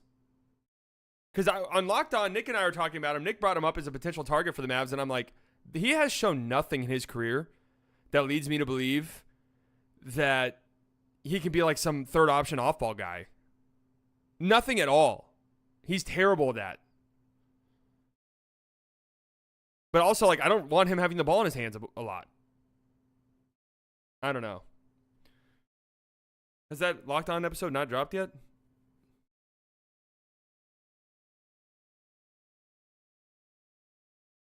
Anyways, obviously super talented player. Don't get me wrong. He's a very talented player. And when he's clicking, it's awesome. Oh, okay. My bad.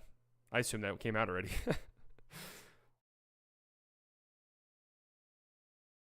That's going to be interesting because we talk about Caruso on there because it was before the Caruso trade.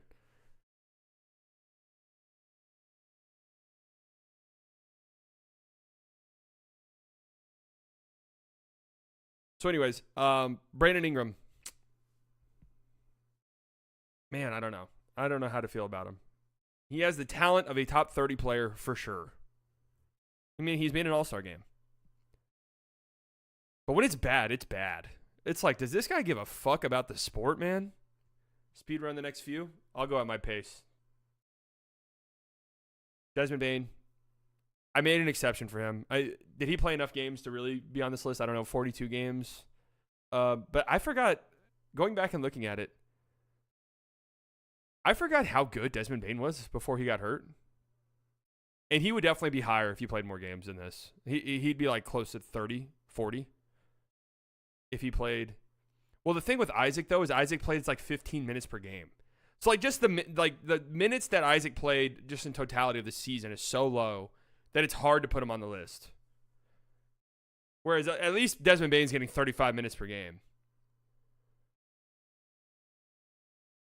But I genuinely forgot how good Desmond Bane was before he got hurt. Like I vaguely remember there being like all-star buzz surrounding him. And I couldn't remember how legitimate that was. But then I went back and I looked at his numbers and I was like, oh yeah, Desmond Bane was like killing shit before he got hurt. And it's crazy too because I want to point out this number here. 61% of his threes this season were assisted. That's still a pretty high number. That means 40% of the threes that he made were self-created. His previous career low before that was 72, and the 2 years prior was like in the 90s. So the self-creation stuff for Bane this year was incredibly encouraging. And what was a season from hell for the Memphis Grizzlies, Desmond Bane sort of blossoming into a guy who can do a bunch of stuff on his own offensively and in playmaking wise as well. He showed quite a lot of flashes playmaking that you got to feel pretty good if you're a Memphis Grizzlies fan. I don't think the way this picture is stretched is really helping him out either in terms of the T-Rex arms. But anyways, Desmond Bane's a great player. Definitely could see him making an all-star game in the future. It'd be really tough in the West with how stacked it is, but whenever the Grizzlies get relocated to the shit fucking trash Eastern Conference, he should have no problem. Probably be a 10-time all-star starter, actually, in that god-awful shit conference. Next up, surprised how high this guy ended up on my list. Big free agent signing in the offseason. The impact numbers with him are insane. So much so that I thought I was looking at a different player anytime I looked at it. But kind of just a stabilizing force. Captained the ship for a team that desperately needed a captain. And he's a frustrating player at times. He's one of the worst finishers the league's ever seen. But he's just a solid as fuck player, man. He just is. Solid as hell. Drake. And, you know, a lot of people made fun of that contract for how expensive it was, but he was so important for that team. And he's the reason why they were in play-in consideration in a very difficult conference for the vast majority of the season. Too high? Maybe. I'm just gonna read you guys his impact metrics because they're insane. 2.9 offensive EPM, that's 29th in the league. 1.5 defensive, that's 58th. 4.4 EPM overall, that's 20th. And 13.5 estimated wins averaged added, that's 13th. And in my opinion, in a lot of people's opinions, these are some of like the best overall catch-all impact metrics. Estimated wins averaged. Estimated wins added, EPM. Yeah, I don't know what his kitchen sink is. Probably high, if I had to guess. Because again, all of the advanced stat indicators that usually have players high are off the charts for him. ESPN said Fred VanVleet's contract was better than Kyrie's last summer. Yeah, I mean, a lot of people had to eat their crow. This player, a pretty big drop for him. Not really his fault. Just his team died, literally, surrounding him. And he just had, I cannot believe how high this guy's usage rate was. 30. A 30% usage rate for this guy is fucking hilarious. So funny. But again, if you're the Memphis Grizzlies, like, you know, this season from hell where Desmond Bane and then Jaren Jackson Jr. once Desmond Bane got hurt and Jaren Jackson Jr. is like the only actual NBA player on the team for a lot of the season. When he's just having to do a bunch of shit.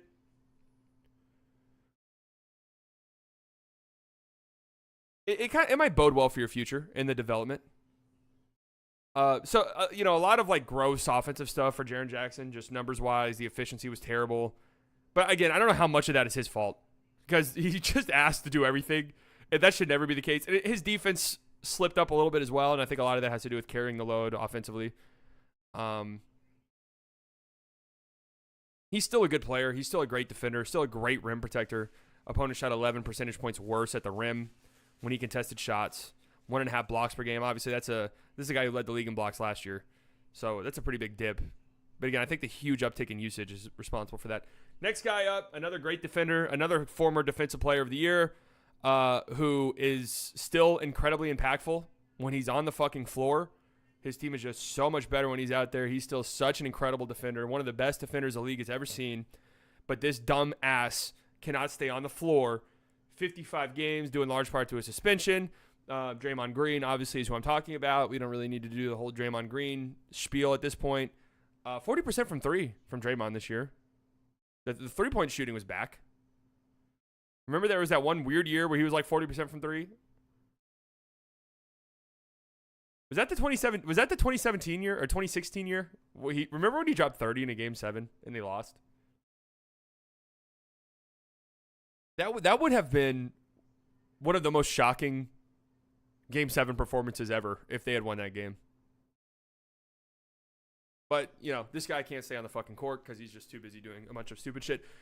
Next guy up, very similar to Draymond, kind of in that Draymond mold. Not a defensive player of the year, but a champion, an NBA champion. Just very important for their team, a great team defender, great overall defender, great versatile defender, can guard the other team's best player, can protect the rim if needed, can help off of guys, can roam around. And then, of course, you have that cutting ability of his, the ability to finish above the rim, and the occasional creation stuff that he does. I am talking about Mr. Aaron Gordon, one of my favorite players in the NBA.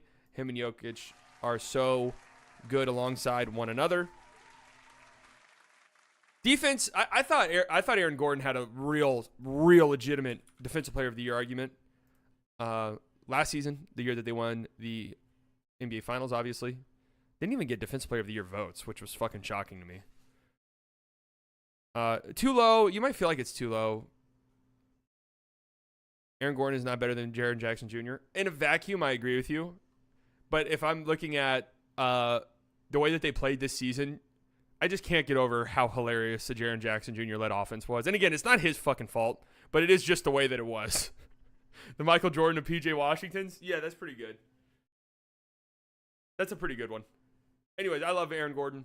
We all know what he does, how impactful he is, how good he is as a cutter. 100th percentile as a cutter.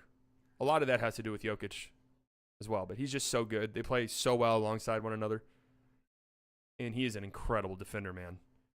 All right, this next guy, I feel like I'm too high on this guy. I never know. I'm like fighting so many different things in my brain when it comes to this player because I don't like him. I just, full stop, I don't like him as a player. Sometimes his antics annoy me. And I try to combat that. And sometimes I think I overcompensate when I'm trying to combat that. Him and his backcourt mate are a terrible fit alongside one another. But individually, they're kind of fine. When one's out, the other usually steps up and plays well. And this dude has had some moments in some games where you're like, okay, it is DeJounte. I don't know. This just feels fine. 50? Embiid. Like 50, does that not feel fine? Like, he's a top 50 player. I feel like that's fair. I just, his game just doesn't do it for me, honestly.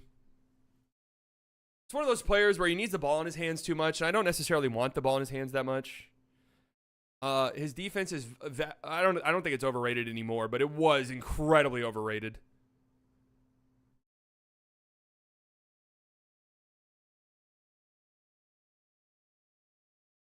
Is DeJounte Murray one of the top 73 players of the past 4 years? Marcelo. Oh, man. Anyway, shout out to DeJounte Murray. All right, we are reaching the point now where some of these guys are so established that we don't even really need to talk about them much, you know? Let's get into the top 50. This guy, round of applause for him. Been so hurt lately and was injured this year as well, but really finally started to get it together towards the end of the season. And then, God bless him, his team was dying around him in the playoffs. And hell or high water, he was going to make sure his team had a chance. It was a great return to form for this guy, and his team needed to see it. I don't know if you guys would guess this guy if I didn't give more hints. I'm shocked at his ranking being as high as it is. But then I looked at his numbers, and I was like, oh, shit. Chris Middleton had a good year. That's right. And he was good in the playoffs for them. Again, no Giannis at all. Giannis didn't play a game in that postseason series, right? No. 25 points per game. 25 points per game in the playoffs for Chris Middleton. 35% from three. Over 9 rebounds. He was good in that series, man. He was. And he started to play towards the back half of the season. You could sense it that he was starting to pick it up and play much better basketball. And obviously, I mean, he had a 40-point game in that series against the Pacers.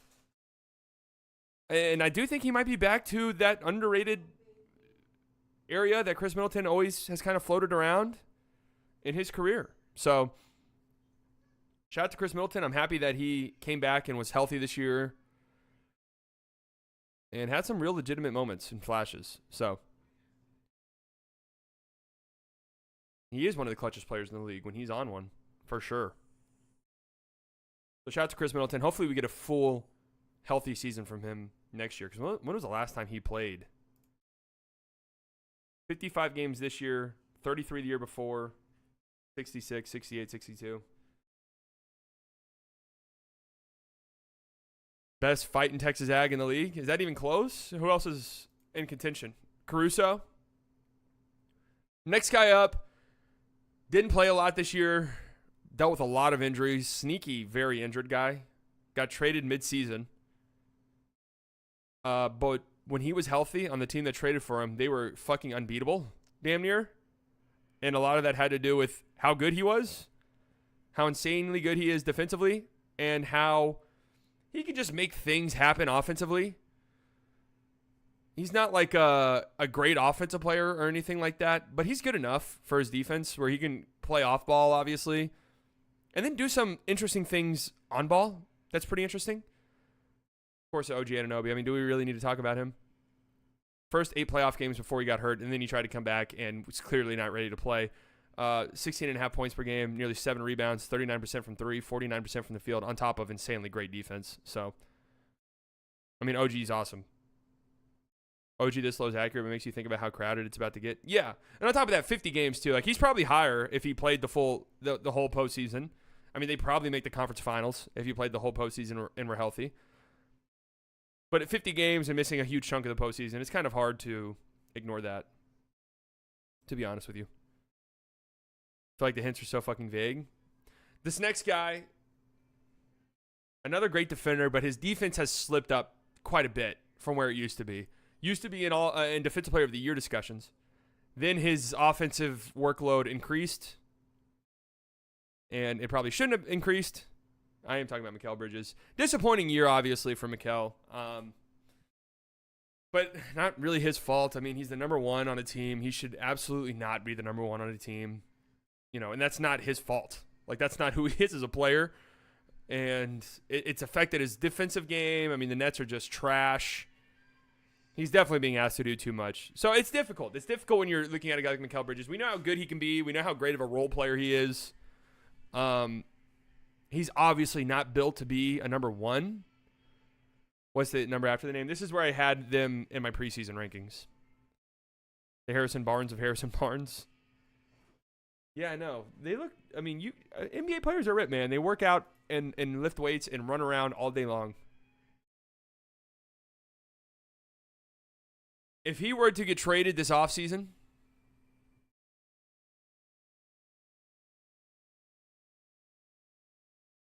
what the hell? The Mummy Returns review? If he were to get traded this offseason and it was to a team that's close to contention, then it gets very interesting and spicy. Very interesting and spicy. But anyways, Mikal Bridges, we all know who he is. We all know his story. Next guy up. Some more personal bias here. I've been so fucking high on this guy. I don't think he deserves to be in the top 50 for how he played this past season, just in terms of production, as well as how many games he played. He was hurt quite a bit.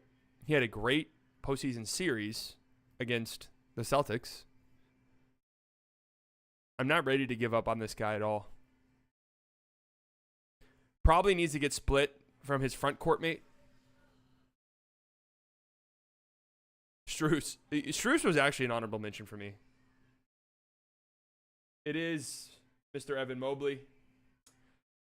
Just waiting and waiting for that moment for him. Like, fuck, I don't know if it's going to come. I just don't. 21 points per game, 9 rebounds, and a block, and over 3 assists against the Celtics. And what was that insane game he had? Mobley not better than Turner. Production-wise, you would be correct. Again, there's some bias here for me. I love Evan Mobley. I am high on look, he shows things. He had 33 in that last game against the Celtics. He has flashes where you're like, okay, there it is. There it fucking is. But they are fleeting. Is this one too high, guys?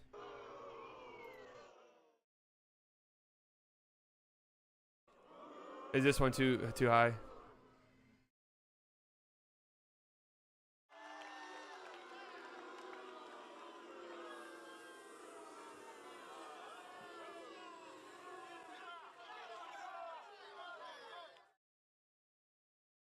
Cat's going crazy.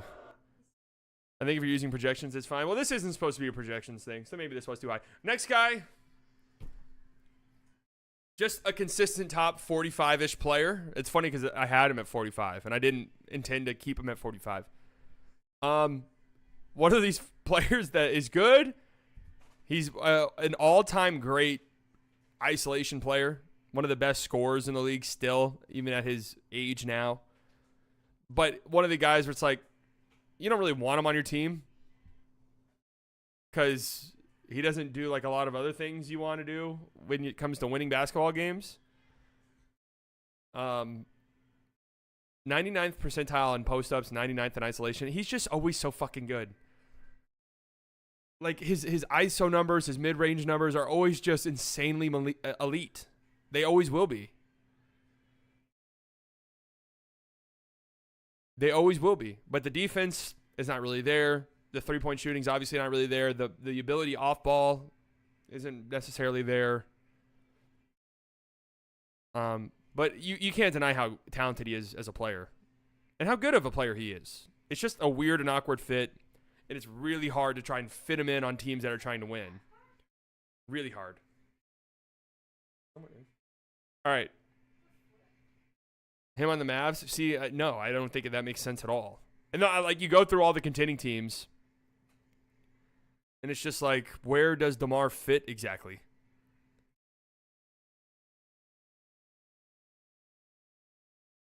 Next player up, we just talked about his teammate. Had a great season. Had a borderline all-star season again. It is Jared Allen. Was phenomenal. Pretty interested to see if he gets traded, because that would be interesting. Like, the Grizzlies get in on that? Huh. That would be intriguing for sure. That would be intriguing. Obviously, one of the better rim protectors in the NBA. Offensively, there's just more to his game than I think people realize. Like, I think people probably just slot him in as a rim runner. There's like some legit post-up stuff and self-creation stuff for him that's kind of interesting for a center.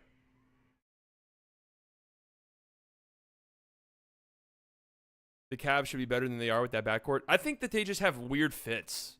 Like, talent-wise, it's great. Talent-wise, it's fantastic. But their fit with both their backcourt and their front court is just weird. For both of them.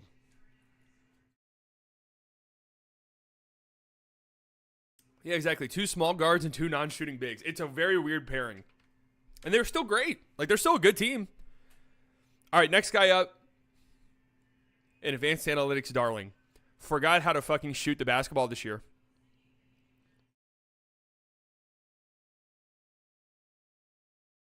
But pretty much every metric says that this guy's the best player on his team, and I don't think that.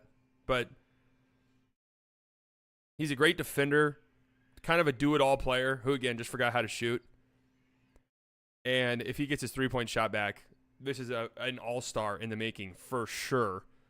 That is Franz Wagner. You guys know I love me some Franz Wagner. You guys know I love him. What the hell happened to his three-point shot? What happened to it? Oh, Franz is a good defender. What the hell happened to his three-point shot? 28% from 3. this season? What went wrong? Had kind of a rough playoff series against the Magic. I'm sorry, against the Cavs. But he just does so many things well. Great at getting to the rim, great at finishing, a good defender. Creates for himself, a really strong playmaker. Franz ahead of DeMar's criminal. Here's the thing. I think if you were to ask any team, who would you rather have on your team, Franz Wagner or DeMar? I think they're all taking Franz. I think they're genuinely all taking Franz. I love Franz, but I take Mobley over him if the three keeps not hitting.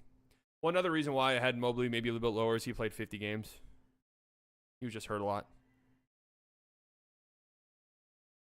Next guy. Next guy just won a ring. Probably should be higher, but I do have to take into account the fact that this dude's like the 5th option on his team now. It's like, how high can I actually rank a 4th or 5th option at this point in time? No, it's not Derek White. He's still coming. It's not KP either. He's still coming because their fucking team is so stupidly stacked. It is Drew Holiday. Do we need to talk about Drew Holiday much? Again, when we start to get to the more established players, it's like, what do we need to say about Drew Holiday that has been said a million times? Too high. I disagree. I think he could actually be higher, to be honest with you.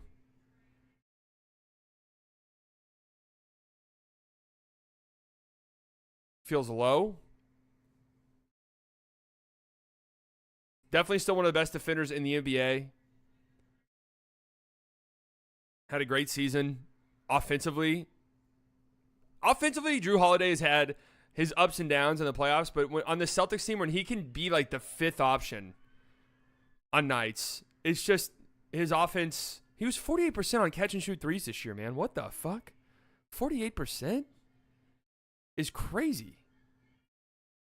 He dropped because he went to a better team. I mean, that's how it works, dude. I don't know what to say. Like, a lot of players in here did that. Jaren Jackson Jr. is a better player than 53. But if I'm just basing it off of this past season in performance, he was asked to be the number 1 on his team, and it was ass. It was awful. It's not his fault. Same with Mikal Bridges, but that's what happened. Like, there's guys who had great seasons who were the number 1 options on their team or number 2 options on their team. And Drew was the number 5 option.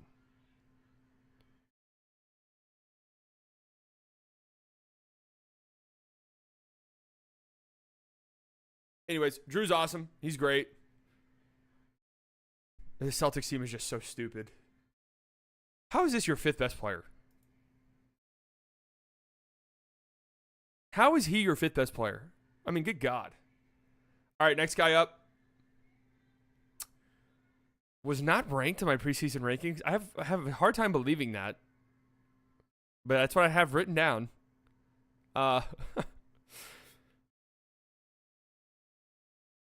Ooh, Drew Holiday Hall of Famer. That's a great question. That's a great question.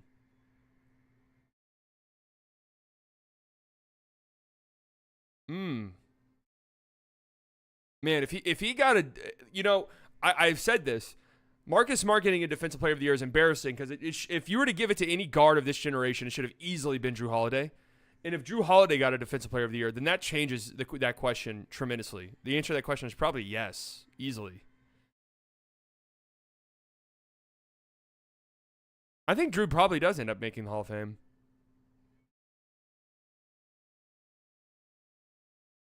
All right, next guy. Definitely a breakout season for this player. I feel like the back half of the season was a little bit of a struggle for him. But had a legit all-star case at times. Unfortunately suffered a season-ending injury. In what looked like a much worse injury than it ended up being, thankfully, for this guy.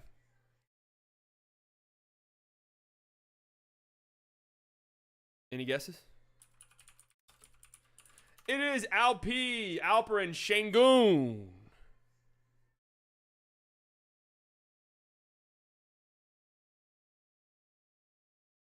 People call him Baby Jokic. I don't see the playmaking at that level, to be honest with you.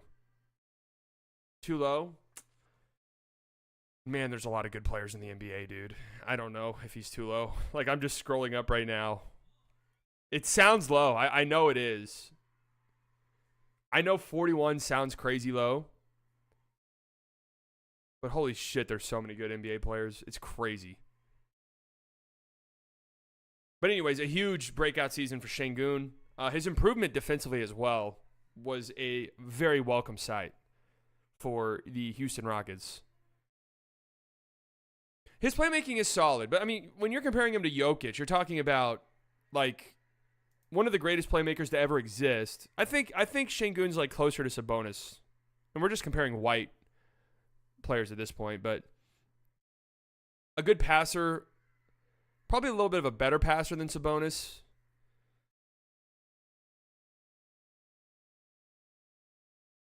But it feels like a lot of his assists and his playmaking chops come from him just being like the hub offensively.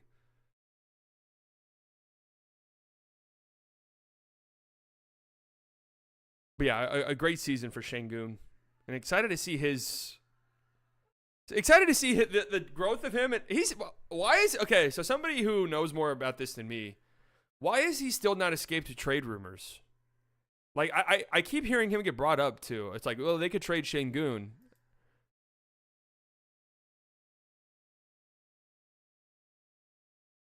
Is there enough talent to add a roster spot and extend the draft to 3 rounds? I don't know about that. The Rockets can draft Klingon. All right, next guy up. First time All-Star this year. I thought it was very deserving at the time. I have fully believed this guy can develop into a All-NBA level player and maybe even more than that. But he is now on a team that is going in a separate direction, in a opposite direction. Also dealt with injuries and then missed the last month or so of the season. That is Scotty Barnes. Mr. Scotty Barnes. His game is great, man. I'm telling you. His game, he has like top 15 player in the world game. It just has to the other stuff has to get there. The efficiency has to uptake a little bit. Playmaking he's already a great playmaker, to be honest with you. But the one-on-one creation stuff needs to get a little bit better. The shooting obviously has to get better for him. But if he checks some of those boxes, he absolutely, he could definitely be a top 10 player. I'm telling you, Chet's not too high. Chet, if you think Chet's too high right now, you're going to hate where he's ranked. I'm going to tell you that right now. All right, next guy up. We're getting into the 30s now. What the fuck do I do with this guy? One of the biggest enigmas in the NBA. Unquestionably uber talented. The skill set that he provides at his size and his position unlocks so many things for the team he plays on. But my God, he'll do so many things that make you scratch your head until it bleeds. He'll have a stretch of play where you're like, holy shit, this guy's insane. Followed by a stretch of play where you're like, oh my God, this guy might be the dumbest player in the NBA. God bless him. No offense to him. I am talking about Karl Anthony Towns.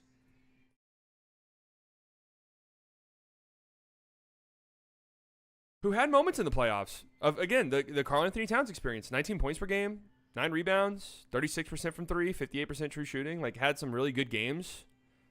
But also had moments in really that entire Mavs series where it was like, Karl Anthony Towns, are you playing the game of basketball? Are you playing the sport? Can you show up, please? Yep, the stupid fouls. I think that's just who he is, to be honest with you. And I don't think he'll escape that. And even in the Timberwolves win, where I thought he played well, 9 of 13 in that game, 25 points. And that game 4 win they had against the Mavs, 6 fouls, and a lot of them were fucking stupid. It's just he can't get out of his own way sometimes. But he's obviously so incredibly talented and skilled, especially for a player of his size.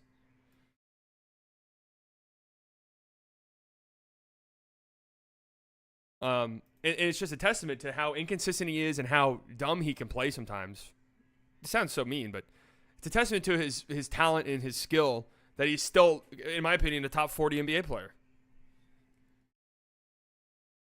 So shout out to Kat. I thought you guys would be a little bit angry at this ranking.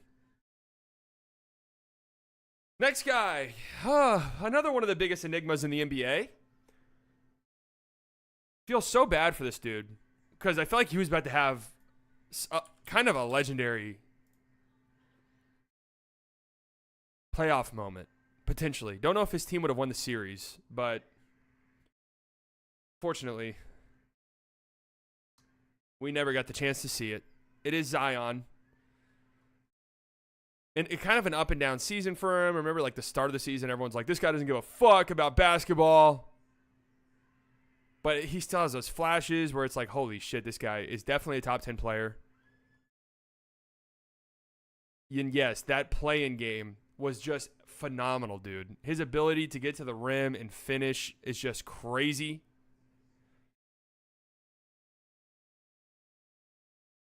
But it was the Zion, we didn't see him in the playoffs again. I mean, at a certain point, it sucks to use this against players. Derek White over Zion, come the fuck on. Well, Derek White won a championship and played and was good and was awesome in the playoffs. Zion, yet again, was injured. And it's not his fault. It sucks. You don't want to hold that against a player, but at a certain point, it is what it is, man.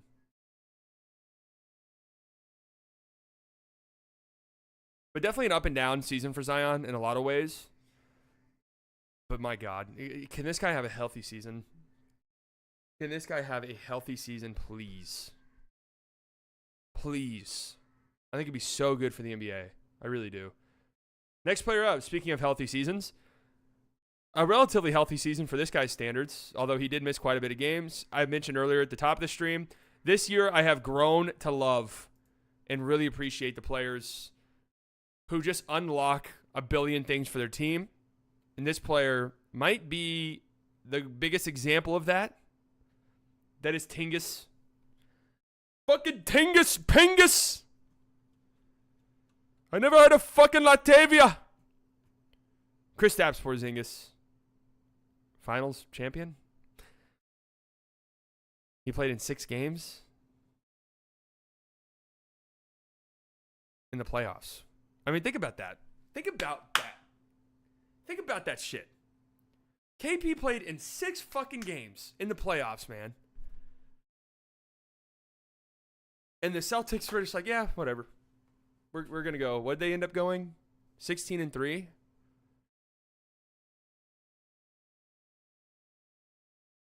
I mean, that's just nuts, man. And just think about the things that he unlocks for the Celtics when he's out on the floor. It's the floor spacing. It's the fact that, okay, not only do they have 5 players who can shoot at any given moment, but now they have this 7-3 guy who's just spotting up 30 feet from the fucking basket. And if we close out too hard, he'll put it on the deck and drive past you. And then if they're running screens and we're switching, because you kind of have to, because the Celtics just do so much offensively, that now all of a sudden we have a guard and Kristaps Porzingis, who in the past never could post up in his life, all of a sudden became the best post-up player in the NBA this season. I mean, it's just crazy. Yeah, Derek Lively having more career playoff games than Kristaps Porzingis is a hilarious number. It's a hilarious, fun fact. It's not very fun for Kristaps Porzingis, but it's funny. But, I mean, any problems with this? KP is just so good. It's just insane, the luxury that he provides the Celtics. And that game 1 against the Mavericks, I mean, that was just... Do you think that series probably goes differently if KP didn't have that first quarter, I think? I'm not saying the Mavs would have won or anything like that, but I just felt like that was such a tone setter that I was like, oh my God, what the fuck's happening right now? Jesus. Just, exactly, huge twist of the knife. Immediately. All right, next guy up, traded, I guess, mid-season, technically. Unquestionably still a great player, great offensive player, still a great isolation player, still an incredible playmaker. Still an incredible offensive engine, but we're now at the point in his career where you wonder if some of the baggage and other stuff is even worth it. That is, of course, James Harden, who did have some really, some great games against the Mavericks, obviously, in that series. The big knock on Harden's career is that he's a playoff pisser. And he had some moments, of course, in that series. But then after the insane game 4 win they had, the floater incident, of course, 7 points in game 5 on 2 of 12, and then 16 points on 5 of 16 in game 6. So thanks for coming. Classic. Way too high? There's no way you guys think 36 is way too high for James Harden. I'm sorry. No way. Absolutely no way.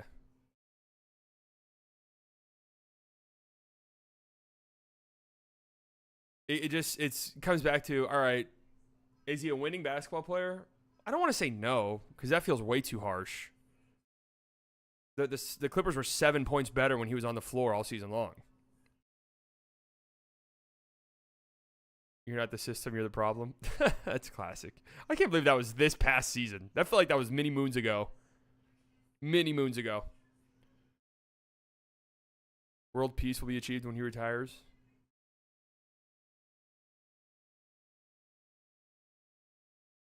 All right. Next guy up.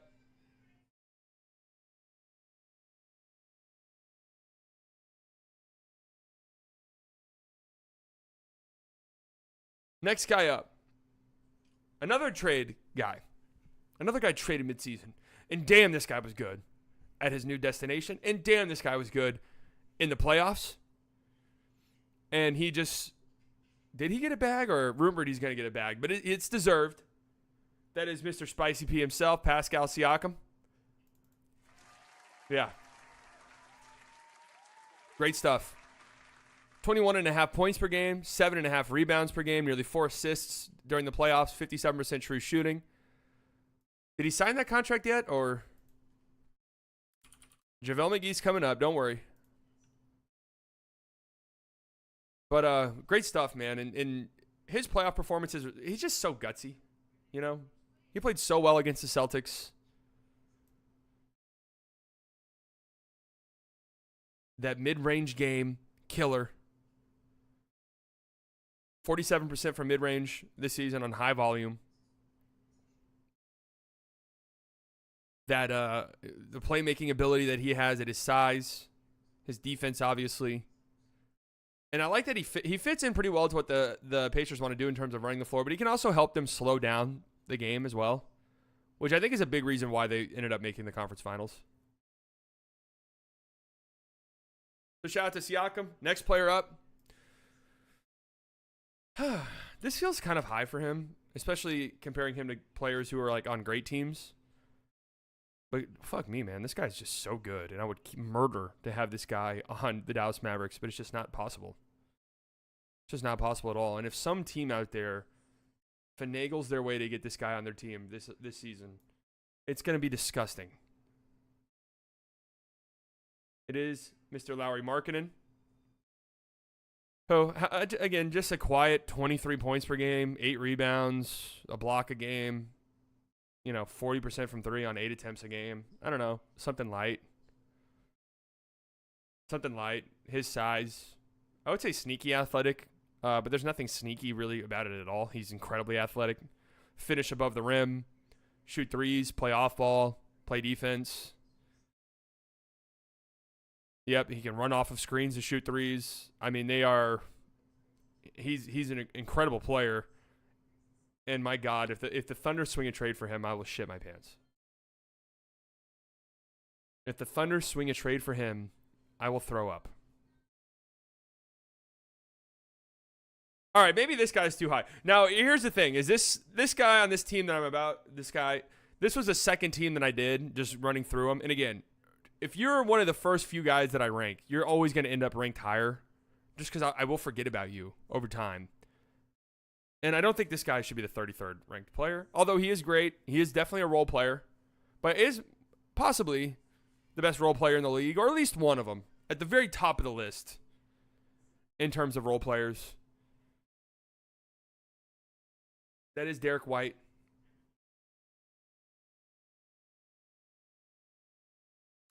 That is Derek White, NBA champion Derek White. All defensive team selection, 8th in defensive player of the year voting. Yeah, I don't know if I would have Derek White over Larry Markkinen. I already regret that one. But he is quite possibly the best role player in the league, for sure. And he just unlocks so many things for them. Again, I've grown to really appreciate those guys. Great defender. And it's not like he's like 8 points a game, like 17.5 points per game in the playoffs. Inch for inch, best shot blocker of all time. Whoa. I thought you were going to say in the league, and I'd be like, yeah, probably. I mean, yeah, an incredible shot blocker for his size, obviously. And just the fact that he plays defense kind of like a big, where he'll roam off and help off. It's insane what he does. Their team is so fucking stupidly stacked. Like Jesus. And it's just 91st percentile as a shooter, 93rd percentile as a playmaker, 96th percentile in isolation, 98th percentile as a spot-up shooter. Like, what the fuck? Like, what? It's insane how much of a luxury he is. Just absolutely insane how insane their team is. All right, next guy, just won Defensive Player of the Year. That is Rudy Gobert. Inarguably an incredible defender. And I know Luka embarrassed him, whatever. Luka embarrasses a lot of guys. That's just how it goes. He was great against the Suns in that series. 15 points per game, 11 rebounds per game. I forgot he was that dominant against them. Of course, he had the iconic turnaround fadeaway jumper against the Nuggets in that Game 7, which, hey, look, I'm just going to be real. I would have jumped off a fucking building if that happened to the Mavericks. So kudos to any Timberwolves fans still here, or Nuggets fans still here with us. I'm sure the ring the year before feels good. Kind of softens that blow quite a bit. But Rudy Gobert, obviously an incredible defender. If you disagree, you're just really hating at this point. So, opponent shot 15 percentage points worse at the rim when he defended it. That's crazy. Like, that turns... Rudy is better than Cat. He is. That turns like a solid finisher into a bad one that quickly. But his offensive limitations... I mean, this is an all-time great defender. Like, he just is. And his offensive limitations prevent him from being in the top 30.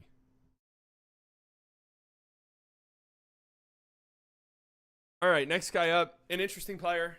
First-time All-Star this year as well. This is an eye test guy through and through. Advanced analytics hate him. Hate him. Like, advanced analytics don't even have him as a top 100 player, which is kind of shocking. I did not think that would be the case whenever I started doing this, but it's true. It is Paolo.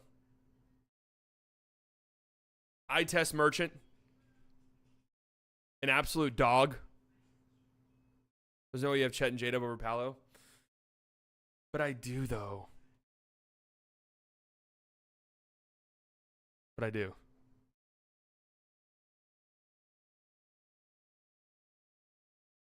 Aaron Gordon 2.0. Interesting.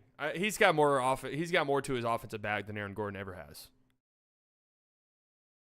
I don't know. There's not a lot of stats that back up Paolo being this high. Just the efficiency numbers aren't very good.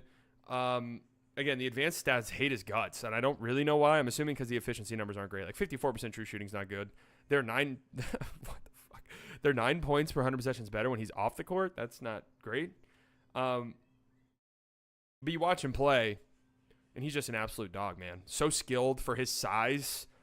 Just looks like a future MVP candidate. Like, that's just what it looks like right now.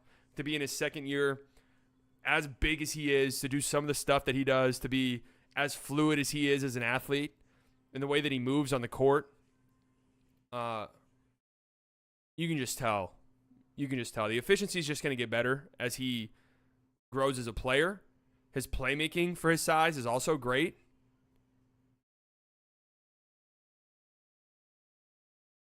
His game boring? I like his game. You don't want to know whose game I hate? This next guy, Sabonis, who I have at 30. I mean, I can't really deny how good he was. I don't like watching him play. I don't like his game. I do think he's overrated. This is a guy who got like actual MVP votes this year, and I think that's a joke.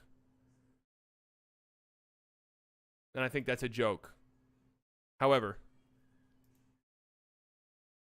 I can't really deny that he's a good player. He is a handoff merchant, for sure. But damn, he's a damn good handoff merchant. We'll say that. He is a damn good handoff merchant.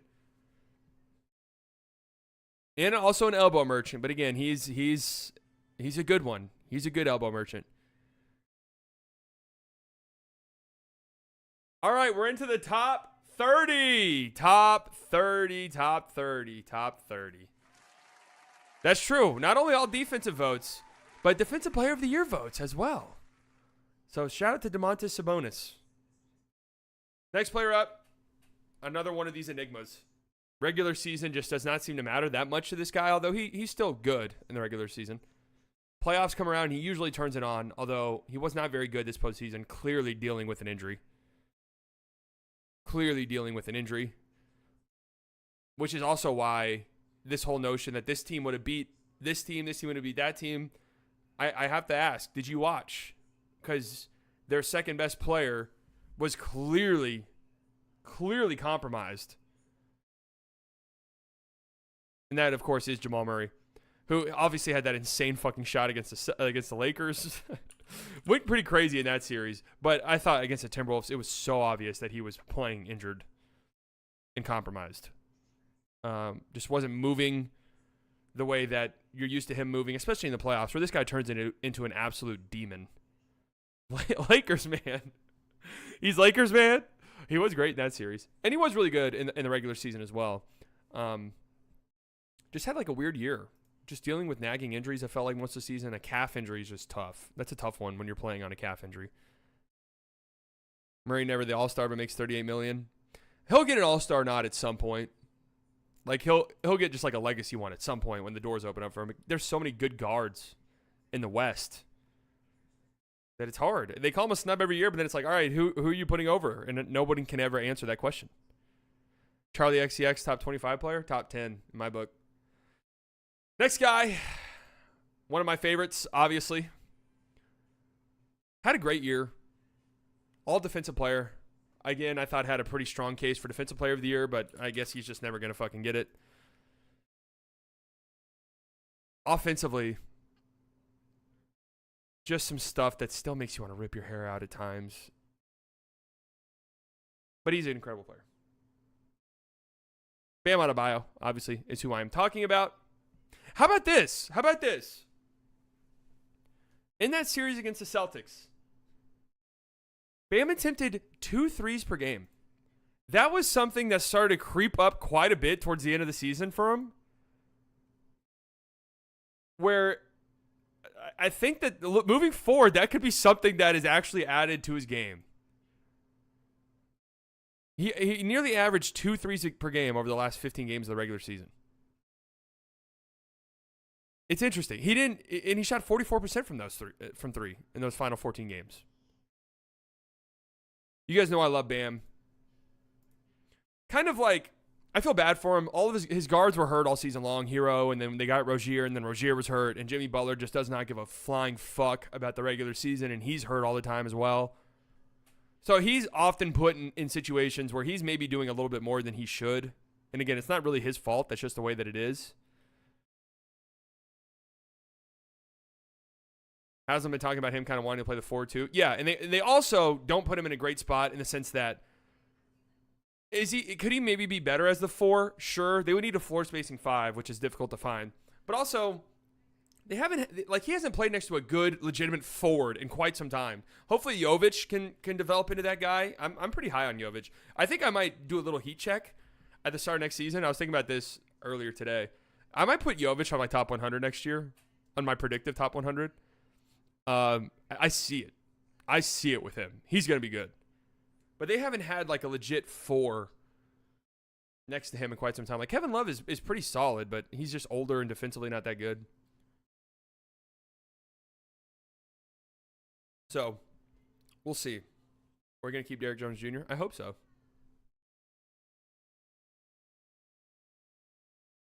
Next up, his teammate, I mentioned already. Jimmy obviously missed the entire postseason. Well, their 5 games against the Celtics, I guess I should say. Just another one of these weird fucking seasons for Jimmy Butler, where when he's playing, he's obviously super good, super impactful, one of the better players in the league. But yet again, 60 games for Jimmy. And God, just so many times where it's like, Jimmy Butler, are you going to play the game? Jimmy Butler, are you going to try? Jimmy Butler, are you going to shoot more than 9 times tonight? Too many of those moments. Far too many of those moments, in my opinion, especially if you're not going to play in the playoffs. Like, we could forgive it in the past with Jimmy Butler because he'll show up in the fucking playoffs. Like, you know, when the playoffs come around, Jimmy Butler's going to show out. But if you don't play in the playoffs, then it's kind of harder to ignore. But he was up to 41% from 3 this year, so I'll give him that. It's not like he was terrible. Next up,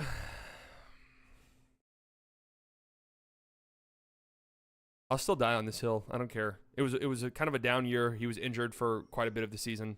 Again, shares a backcourt with just a terrible fit that we should have seen coming. It pains me to put him this low. He averaged a fucking double-double this year. But the efficiency fell off of a goddamn mountain. His finishing numbers. It is Trey. 54 games for Trey. Just thought that there were some guards in the league who played more than him and just had better seasons. The top 20, by the way, is loaded. If you think that this is low, the top 20 is absurd. If you think that's low on Bam, again, the top 20 is just fucking crazy. All right, let's get to it, because I'm ready to have the conversation.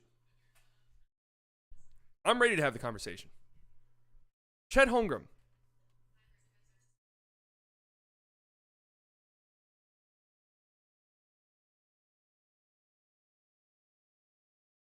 Two and a half blocks per game. Opponent shot 10.5 percentage points worse at the rim. I watched this guy in person, by the way, multiple times in a playoff setting. This dude defensively is fucking nuts, okay? I don't know how many defensive players of the year he's going to win because Victor Wembanyama's in the league now. But if you took Victor Wembanyama out of the league, I would say Chet could win 5 defensive player of the years.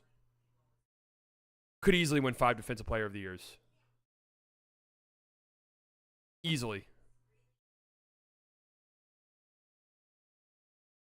Insane how good this guy is defensively. Just crazy. And he didn't shoot that well in the playoffs, 26% from 3 in the postseason. Really was kind of a no-show in that series against the Mavericks offensively. And just the three-point dip for him started earlier than that. Like, I would say around February, so he kind of fell off of a cliff just in terms of shooting. But he has a ton of flashes offensively. 41% on catch and shoot threes over the course of a whole season is really solid for a rookie big. It's really solid for a rookie, really solid for a big, really great for a rookie big, just great in general.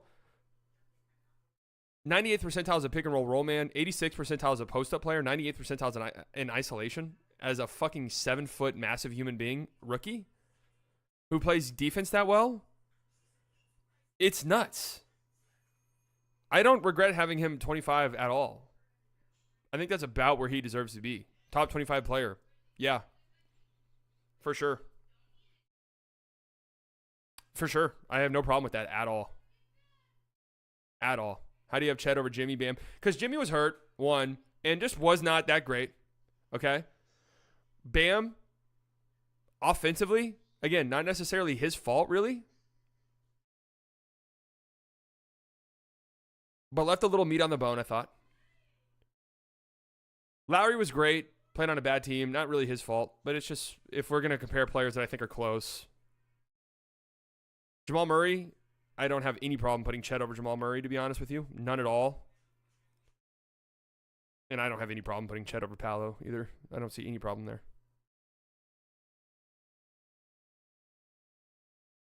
This dude is counting Chet's potential in regards to his ranking. I'm actually not at all. I'm not counting Chet's. If you counted Chet's potential, he'd actually be higher than this. He'd be in the top 20, I think.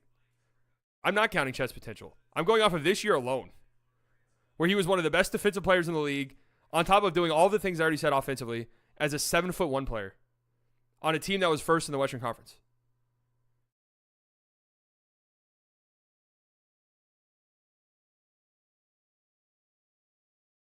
D-Live outplayed him. Okay, I know Chet's offensive numbers. Do you guys go back and watch that series? Chet was really fucking good defensively. Like, really good. Like, really, really good.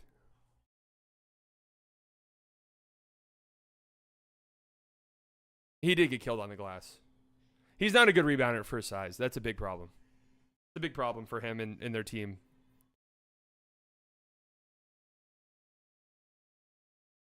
Next guy up, Jalen Williams. This shouldn't be that big of a surprise if you followed me at all year long. You know I've been incredibly high on J-Dub, and he was not good in that series against the Mavs, and it was the reason they lost the series, full stop. I thought Jalen Williams was the reason the Thunder lost the series because they needed him to do something more than what he did. But over the course of the entire season, this is a guy who looked like a top 20 player in the league.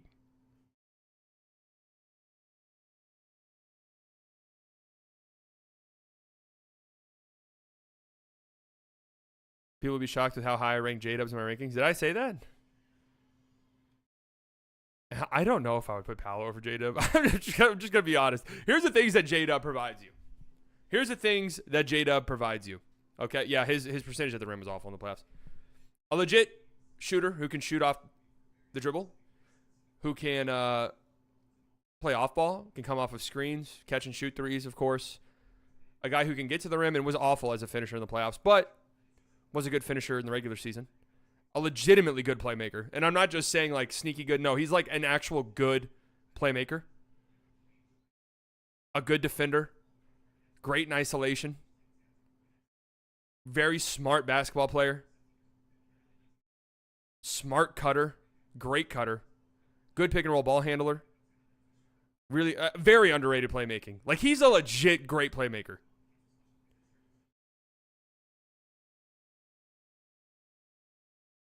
And I'm not about to sit here and let you guys get this shit off like he was bad or something all year long. I don't care. True, his fashion leaves a little bit to be desired. I'll admit that. He's the biggest zoomer, I think, in the league. We just can't understand him. If you're not a zoomer, you can't understand him. They're like a foreign species. He's like a foreign species. Zoomers, if you are just not in tune with what Zoomers got going on,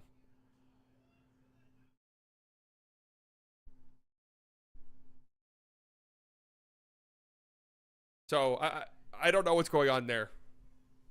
But I love J-Dub. I don't give a fuck. If you guys have watched me all year long, you know I've loved J-Dub. This shouldn't come as that much of a surprise. All right, next up, I tried to get him higher. But if I'm just being truthfully honest, if I were to put this guy any higher, it would go against what I've been trying to do in this rankings, which is not factor in future potential and upside. This guy will be top 5 probably for the rest of his career. If this guy is the 5th best player in the league next year, it actually wouldn't surprise me at all, but it would be probably what I expect. That, of course, is Victor Wembanyama.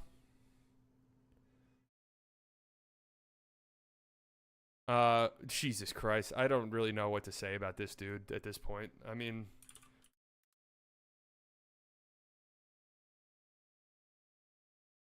he probably could be higher. However, everyone ahead of him is great. Incredible players. Probably all Hall of Famers. And I know this might feel low. Led the league in blocks, defensive first team, second in defensive player of the year as a rookie. Fuck me, he's so good. He probably could be higher.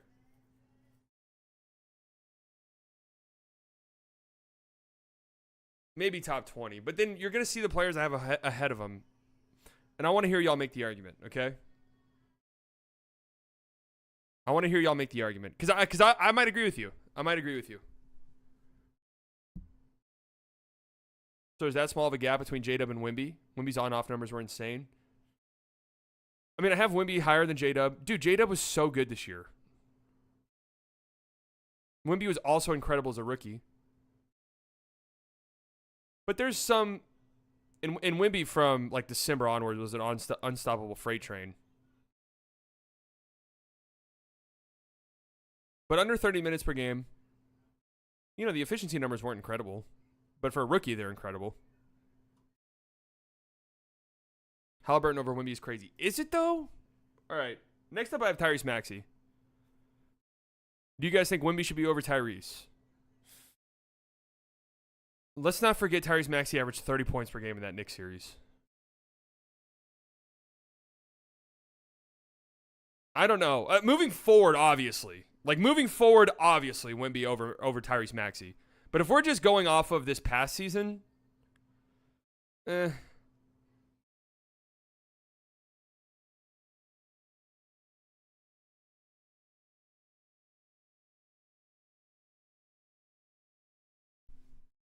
mean, again, Tyrese Maxey, 30 points per game. Nearly 7 assists per game. 40% from 3 in the playoffs.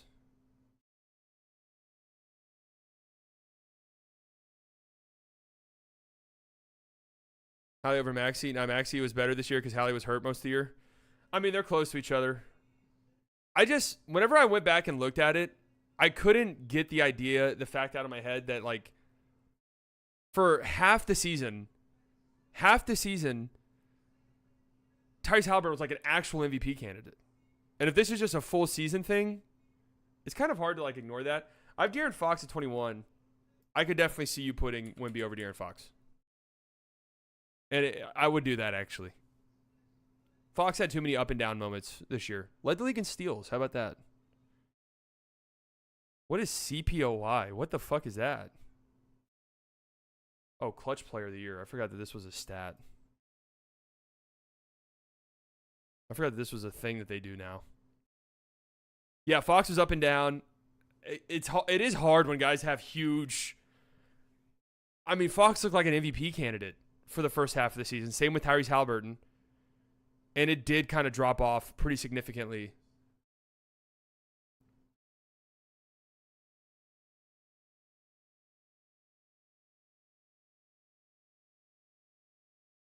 What these rankings tell me is all the contenders in the league have at least 2 players in the top 30. Yeah.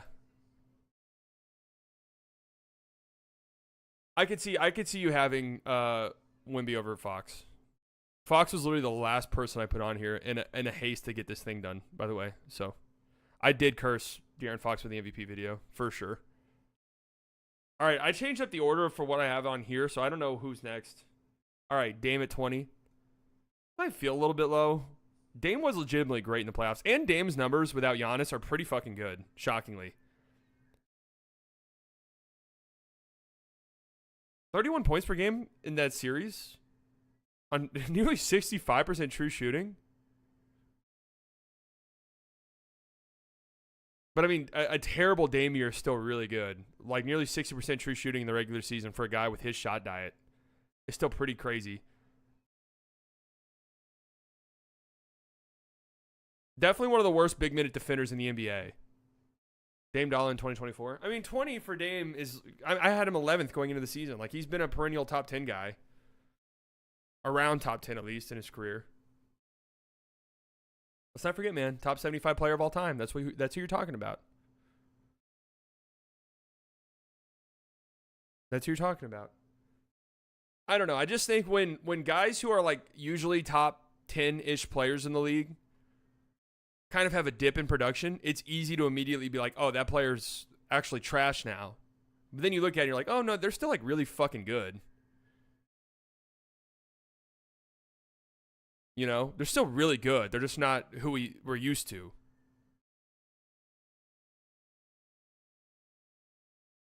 In a vacuum, if you had to pick a duo, who would you choose? Dame and Giannis or J-Dub and Giannis?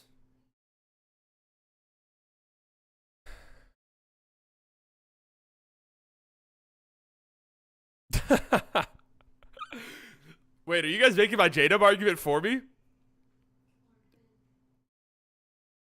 I mean, Dame's a better art player than J-Dub. But,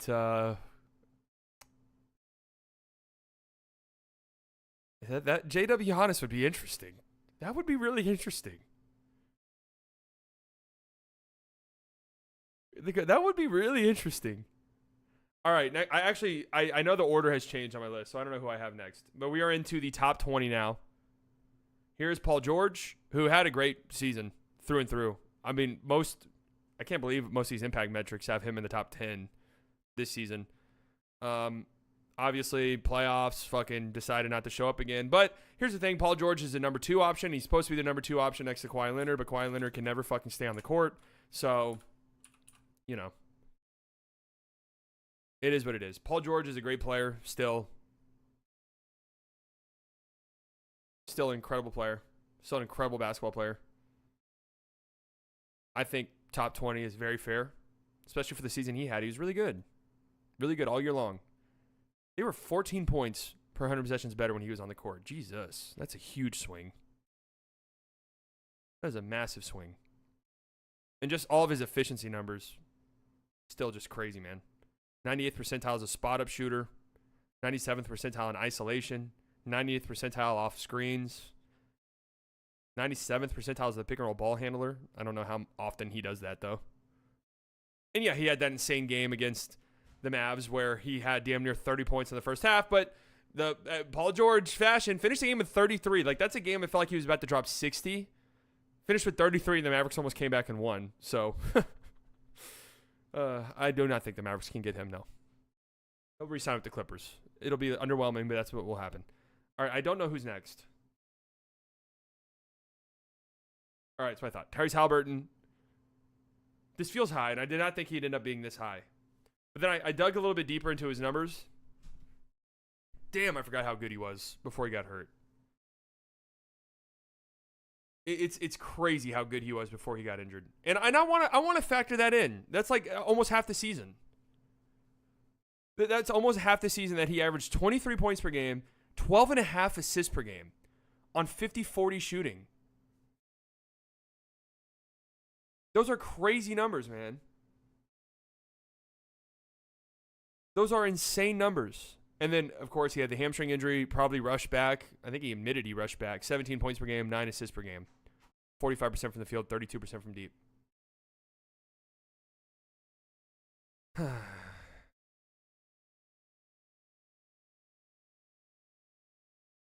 So it's difficult to rank him because of that. It's difficult to rank him because of that. But I felt like this was a nice middle ground. He was playing like a top 10 player before his injury. And was still good when he came back. It wasn't like he was a trash can player. Like, he was still good. Just wasn't what we saw. All right, next is, there he is. Mr. Kyrie Irving himself. Is there some,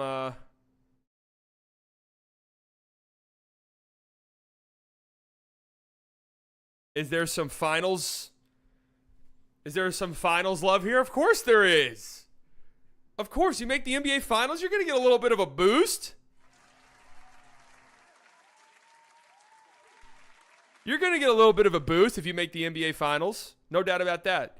Kyrie Irving, 58 games. I would have been really interested if he got to that 65-game threshold. It would have been hard to keep him off an All-NBA team. It would have been pretty difficult to keep him off an All-NBA team had he reached 65 games. 61% true shooting this season. In the playoffs, 22 points per game, 5.1 assists per game, 56% true shooting. That includes a Celtics series where he was bad and a Thunder series where his numbers get tossed out, but I think that it takes away all context entirely because of how he was getting guarded in that series, getting double teamed, and Kyrie passing out of that, leading to pretty high assist numbers for Kyrie Irving at least, where I don't think he was like necessarily bad in that series. I think he just played the game that he had to play. The Celtics, I thought he sucked, though. He sucked in that series. And then in the conference finals, 27 points per game on 49% shooting. Incredible stuff, man. Incredible on-ball player, incredible off-ball guard. Is he like maybe the best off-ball guard? Like just his spot-up shooting is so good. 99th percentile as a spot-up shooter, but then how he can attack closeouts. He's so good. And obviously his finishing ability, some of the best in the world. His well, I guess if you're counting Steph as an off guard, sure. His finishing ability, his on-ball creation is otherworldly for his size. And we saw some defensive stuff from him too, especially in the playoffs. Just an incredible teammate, did everything the Mavericks needed him to do this year.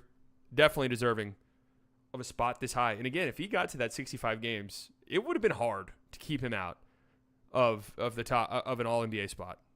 They would have. They wouldn't. There's no way they would have voted for him. But I would have had to have heard the arguments as to why not. Next up.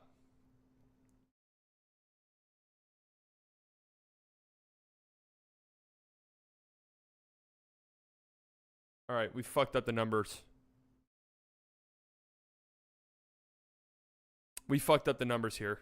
I believe this is supposed to be Kawhi Leonard at 16. This is supposed to be Kawhi Leonard at 16. Kawhi over Kyrie, the dude that's in street clothes every time. Well, if you know me at all, you know how I feel about Kawhi Leonard. If you know me at all, you know how I feel about Kawhi Leonard and how good I think he is. And he was great in the regular season where he played 68 games. Funny enough, played a lot in the regular season, but at least by Kawhi's standards, and couldn't fucking play in the playoffs. 2 games, was clearly hurt, was clearly not ready to play, was pretty awful in those 2 games against the Mavericks. And I can't ignore it anymore, man. I cannot ignore it anymore. When he plays, he's incredible. He is. He's one of the greatest to ever play the sport, genuinely. I just don't know what to say at this point. It hurts me. It hurts me as a legitimate Kawhi stan, of which I am. So this is Kawhi Leonard at 16. I fucked up the numbers. This is Jaylen Brown at 15. Finals tax, Eastern Conference Finals MVP, but also just really good player. Also just a really, really good player. 25 points per game in the playoffs, 61% true shooting, an incredible defender. I respect his game tremendously. I do. Brown greater than Tatum. I toyed with the idea of doing that, but I thought about it a little bit more, and it's just not true. It just isn't. Tatum is the best player on that team. But I thought Jaylen Brown was better in the playoffs.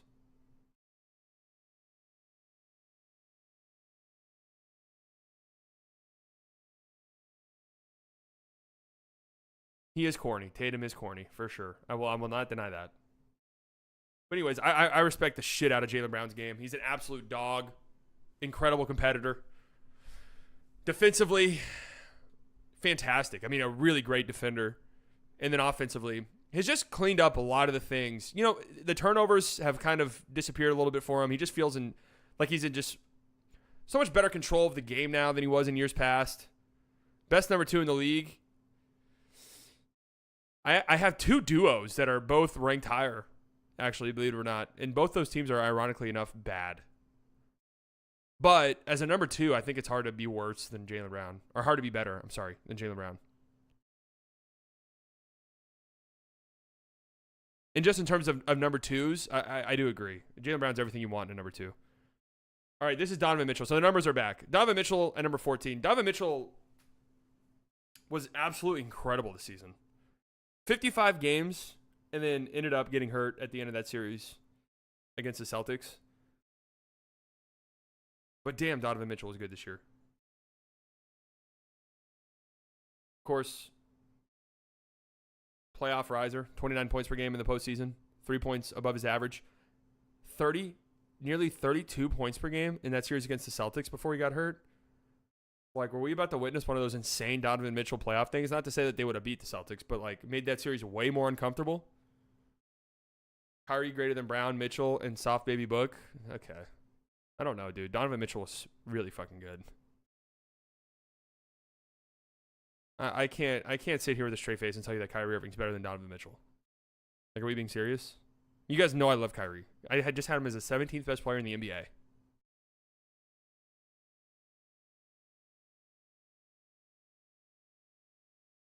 Mentally weak. Donovan Mitchell, mentally weak? I disagree with that assumption.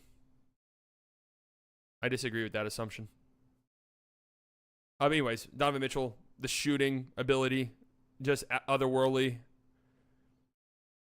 Create shots for himself, spot up.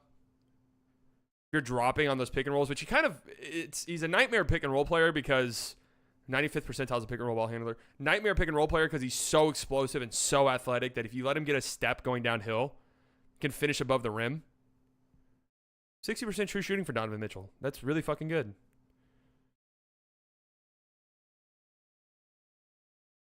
If you let him get a step and he gets downhill, can finish above the rim. But then if you drop a little bit too much, you give him space off a screen he's pulling up in your eyeball. Will never win a chip if he's your best player. Maybe not. I mean, it would have to depend on the roster construction. Like, if you replace Donovan Mitchell with Jason Tatum, could the Celtics still win the finals? Now, of course, that raises the question of, like, Tatum's defensive versatility being gone and replaced with Donovan Mitchell. How much does that change for them? I still think they probably win the finals. But yes, I do. Donovan Mitchell at his size, it's just difficult to build a championship level roster around him.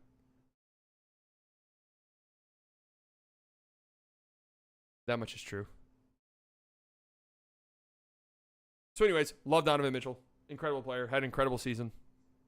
And you know what? I hope he stays in Cleveland. Part of me would like the chaos of him leaving because I just love chaos. But I hope he stays. I really do. But I hope Darius Garland gets traded. They need to break those two up. Next up, Devin Booker.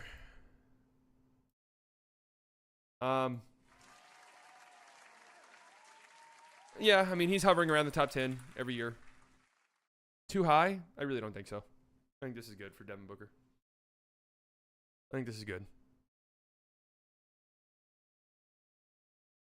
Yeah, Donovan Mitchell was dealing with injuries all playoffs as well. Third-team All-NBA this year for Devin Booker, 27 points per game, nearly 7 assists per game. Tasked with basically being the point guard on that team, which is just not a role I like for him much at all. Let's not forget, earlier in the season, there were those articles about how Devin Booker has become the best point guard in the NBA, which ended up becoming hilariously funny by the end of it. My personal bias would put Donovan over Book. And I thought about that. I mean, they're close. At the end of the day, Donovan Mitchell's 55 games played came into account over some of these guys. Because I agree. Devin Booker and Donovan Mitchell, just based off this season alone, are neck and neck. Yes, I had Devin Booker as the 7th best player in the league going into the season. I've not been shy about it. I know as a Mavs fan I'm supposed to hate him, but Devin Booker is one of my favorite players in the league. I'm not shy about that opinion at all. I love his game. I just love how hard he plays. I love all of that shit. But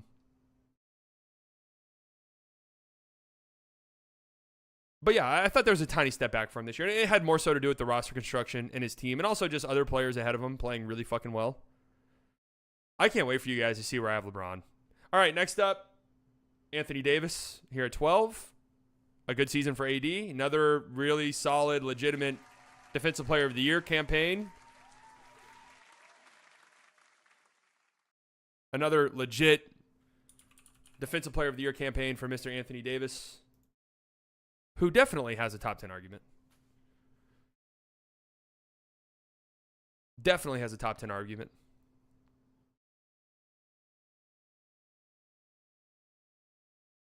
How about his numbers against the Nuggets in that series, huh?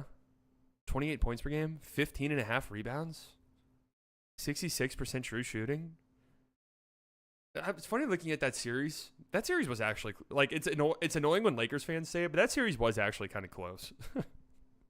For how, like, the results ended up being lopsided, that was actually a close series. They just can't get over the hump at the end of those games against the Nuggets. They just, for whatever reason, cannot do it. 2.4 blocks per game for Anthony Davis. Opponents shot nearly 10 percentage points worse at the rim when guarded by him. I did see the Colin Cowherd proposed trade of Anthony Davis going to the Thunder for J-Dub, Case and Wallace, and 4 first-round picks. Yes, you guys said that at the same time. That's crazy.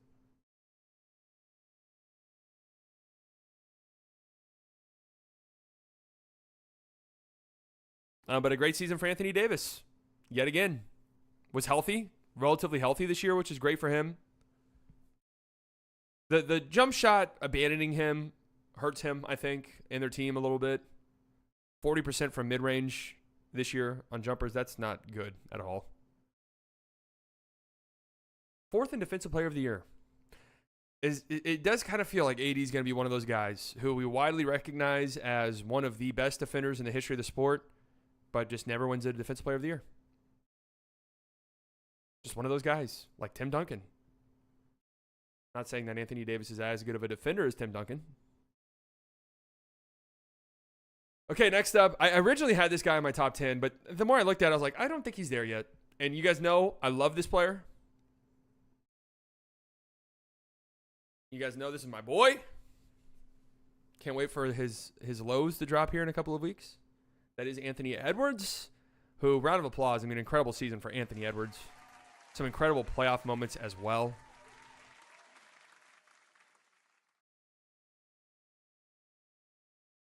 But an incredible season. Again, just on the cusp of that top 10. I definitely think he'll get in there. But I don't know if it's just there quite yet. Needs a bit. He showed a big playmaking boost this season. He needs another step up, I think. And funny enough, I think he needs to get conditioning better. He needs to get his conditioning in shape. Because he was completely and totally gassed in that series against the Mavericks. So that's just something he's going to have to work on. Still a young player. I'm sure he'll get there. It's just so much is required once you reach that point. 27 points per game, 7 rebounds per game, 6.5 assists per game, 59% true shooting in the postseason. And that's it. I mean, just completely and totally shit all over the Suns. 31 points per game in that series. Yeah, and I do think he got grinded down against the Nuggets. And plus, there was a lot of Timberwolves fans. And look, we did this with Luka, so I'm here to listen to it. That Anthony Edwards hurt his ankle or something at some point in that series and was notably, I forgot what game it was.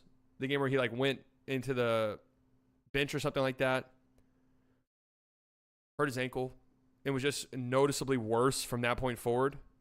He fell on his back. That's what it was.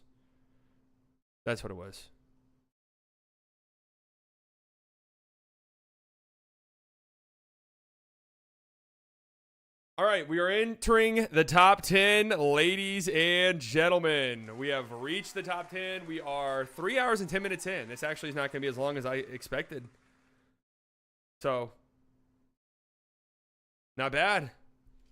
Not bad.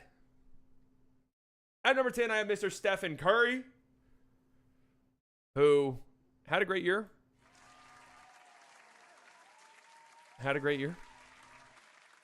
No shame in being top 10 in the super stacked NBA that we currently have. Too high? Really? For Steph? I don't think so. I think it's about right.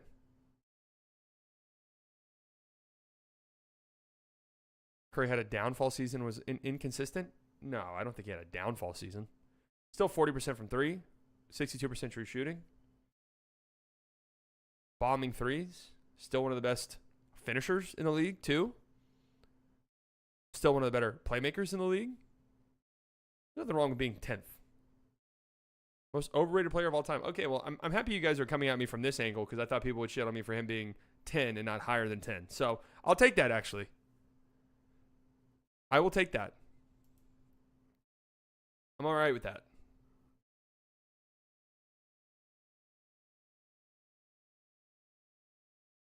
I do agree, though, that this wasn't the year that you're used to for Steph Curry. He's just getting older. Next up, I do have Kevin Durant, and I want to specifically shout out Kevin Durant for one thing here. Obviously, another great season for him. Scoring-wise, efficiency-wise, it's unbelievable, all the stuff that he does for a player of his size. Defensively, I thought he was really solid this year as well. And it was on a team that absolutely required him to be that.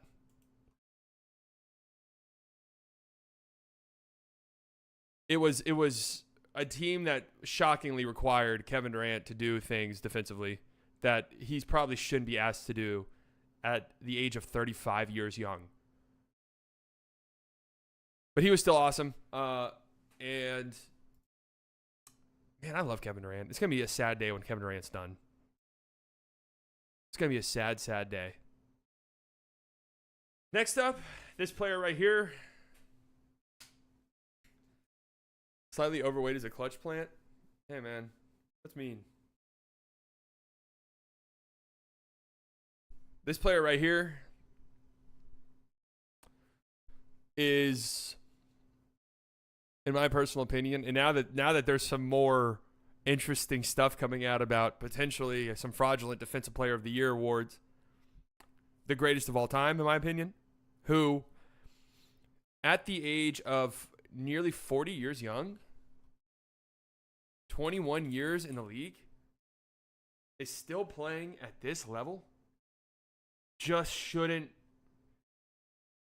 be a thing. That's Mr. LeBron James.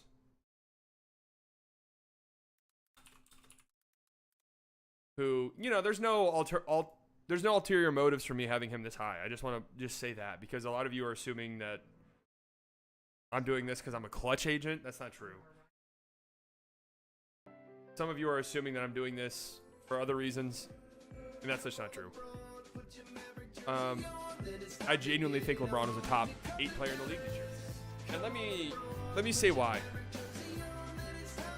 63% true shooting.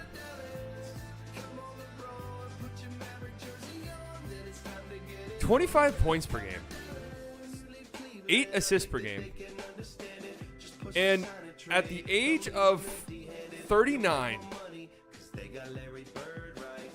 in his 21st season, had the best three-point shooting season of his career. How the fuck does that happen, man? Genuinely, how does that happen? 40% from 3. 41% from 3, I'm sorry.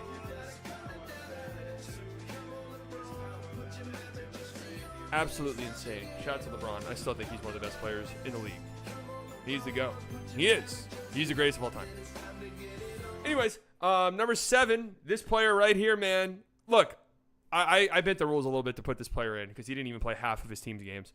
But he's obviously a top 10 player. And I'll even take it a step further in saying this is the best regular season player in the NBA. And God damn it, he might be one of the best regular season players of all time. All right? But here is the fucking thing. This guy is going to be 31 years of age the next time he's in the postseason. He will be 31 years old the next time he's in the playoffs. And he has yet to make it past the second round. I don't give a shit anymore what the reasons are. And I will give him a ton of props for how he battled through all of the shit he was going through in the playoffs and still put up some pretty crazy numbers. But look, I can't, in good faith, from this point forward, I cannot put Embiid higher than 7th. That's where I draw the line. I will draw the line at 7 from here on out. You have to do something in the playoffs from here on forth. You just have to. You have to. You have to. I'm sorry. I mean, regular season, the guy is incredible. Like he is. He's an all-time great player. But I draw the line at 7 until you make it past the second round at least. So tell me right now, if we're just going based off last season, how the fuck is Brunson not top 6? If I've already established, 1, Joel Embiid played 39 games, but also 2, yet again, he hasn't made it past the second round. And then all of a sudden I have a player in Jalen Brunson who averaged 32.5 points per game in the playoffs, 7.5 assists per game, 35 points per game in the first round. Who was one of the most impactful players in the league this season, had a 14.5. 14.5. Points per 100 possession. 14. The Knicks were 14.5 points per 100 possessions better when he was on the floor. I just damn near had a stroke, I feel like. I know Embiid averaged 33 points in the playoffs. His team lost. I'm sorry. I can't. I just can't. He's gonna be 31 years old.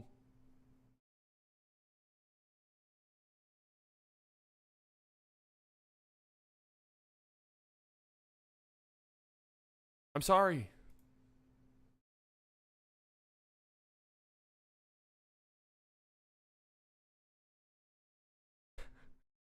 Anyway, shout out to Jalen Brunson, man. Incredible season. Incredible season. And I do think he, by the end of it, just all encompassing regular season playoffs, I think he was a top 6 player. I do. Did he get first team All NBA? Second team, but finished top 5 in MVP voting.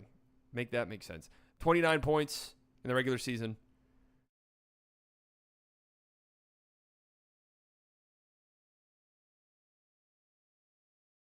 $29 points in the regular season, dominated in the playoffs. I've heard people say that he's like changed the way they view players now, because like small players that people would usually just completely and totally discredit, you now have to, in the back of your mind, be like, well, Jalen Brunson.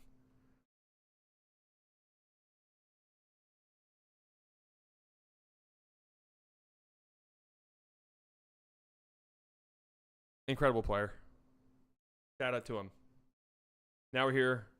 The 5'4" range, just because I think there's a huge gap between the next 2 players and then the top 3. This is where I have Jason Tatum. Championship tax. And then I thought about it a little bit more, and I think I was a little bit too hard on him. Yeah, it's all right. I think I was a little bit too hard on Tatum at times.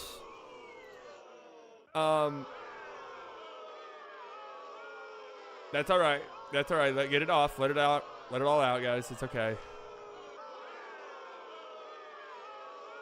Let it all out. There we go. He's higher than last year. He was better last year. Well, he won the fucking ring. I mean, I'm sorry. We do this with the ring guys. You guys remember from last year? I had Aaron. How high did I have Aaron Gordon last year? I had Aaron Gordon like in the top 30. But there's one underappreciated thing about Tatum that I have to shout out, because I noticed it in the finals and I was too bitter to say anything about it at the time, even though I might have said something about it. He's taken an actual, real, legitimate playmaking leap. And obviously he doesn't compare to like some of the elite playmakers in the NBA, but it's pretty fucking good. It is. He had some playmaking moments in the finals where I was like, whoa, okay. Like, I'm sorry, I didn't fully realize that Tatum was at that level as a playmaker. Plus, on top of that, the defensive versatility stuff is really important. It is. It's part of why the Celtics can do all the stuff that they can do. I do think he's their best player, and I don't think Brown's that far behind. And I think it's close enough that you could go a postseason or maybe a few series here and there where Jaylen Brown looks like the better player. But I do think ultimately Jason Tatum is their best player. Okay? I've stewed on it. I've thought about it. I've let it marinate. I've let all my hater shit off. We're good. We're okay. I've let all my hater shit off. So I'm happy that we all got to agree. Okay, guys. All right. Okay.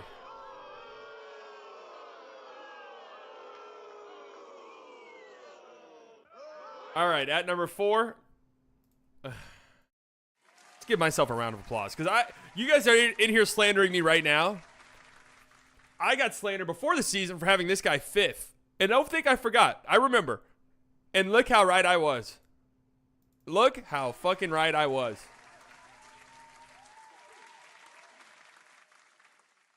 Any arguments against this? Shai Gilgeous-Alexander, I think, clear-cut top 4 player in the NBA this season. Clear-cut. And also, I want to shout out 30 points per game in the playoffs, 43% from 3. And then I saw a stat that he was like 60% on step-back threes in the postseason. Didn't shoot a lot of them, but it's some egregious number. And also, a huge shout-out to Shai. You guys know how much I love Shai. But a huge shout-out to Shai with how I don't think Shai's with the other top 3. I don't. Personally. I do not think Shai was better than Giannis. I almost had a scorching hot Giannis take, but I guess we can save it for a second. But huge shout out to Shai for how he played in that series against the Mavericks. because he had to put the team on his back. I mean, he didn't get offensive help from pretty much anybody in that series. And my God, some of the shots he was hitting were just absolutely nuts. Absolutely nuts. I mean, that was some insane shit that he was doing in that series. It ultimately wasn't enough because the Mavericks just were a better team at the end of the day, top to bottom, which is crazy to say. But yeah, Shea is him. You guys know I love Shea. And that's true. Shea, I think, overrated as a defender. Most definitely, I think. That's safe to say. But offensively, mid-range assassin, isolation god, all of it. Now we get to the top three. I feel like this is a consensus top three, right? I feel like almost everybody would have these three players in their top three. So I do have Giannis 3, and I do want to say, I toyed with the idea of Giannis being second. I was looking at the Giannis stuff. Holy fuck. I mean, I knew he had a great season. I didn't know it was this good, but what prevented me from ultimately going super hot with Giannis is he didn't play in the playoffs. So, unfortunate for him and the Bucks. But, damn, Giannis was good this year. 30 points per game, 11.5 rebounds per game, 6.5 assists per game. That's a career high for him. His playmaking was legitimately good. Like a real legit playmaking. Quietly his best. Yeah, quietly. It's definitely arguable that was maybe the best offensive season of his career, especially considering how good he was as a playmaker. But, you know, we know who Giannis is. I think the defense has slipped a little tiny bit over time. I'm not entirely sure how much of that is him becoming a worse defender, because I don't think it's that, or how much of it more is him just sort of reserving himself and not going as hard defensively as he might have used to, just in an effort to, conserve energy and stuff like that. Conserve energy. Talking for so long.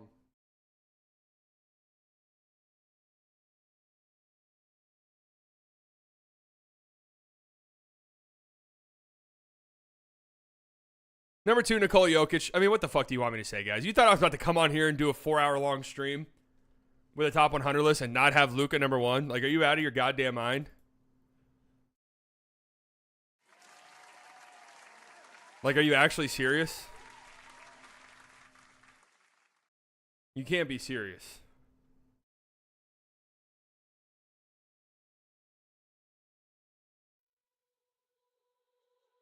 Did you guys actually think I wasn't going to have Luka number 1?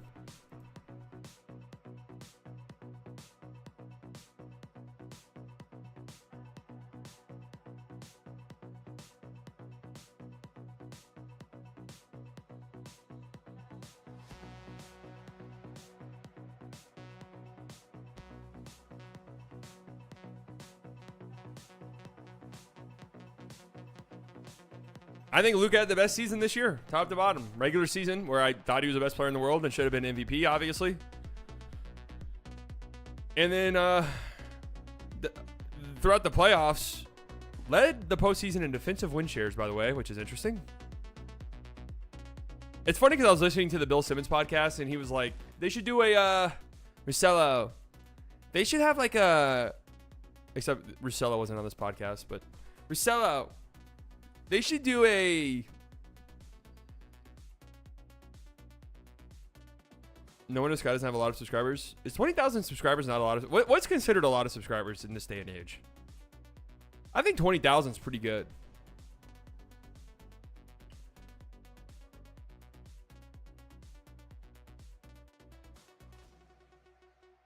I think 22,000 is kind of a lot.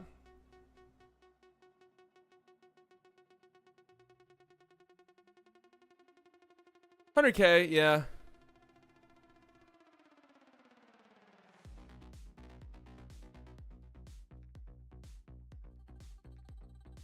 Anyways, Bill Simmons was like, they should have a playoff MVP award, which I actually think is a great idea. I do think they should do something like that. A playoff MVP award. And like he was basically trying to say it would be one which Jay would it be? Jaylen Brown or Jason Tatum? And I'm sitting there thinking, would it not have fucking been Luka? Like if they just did an all-encompassing playoff award, wouldn't it have been Luka?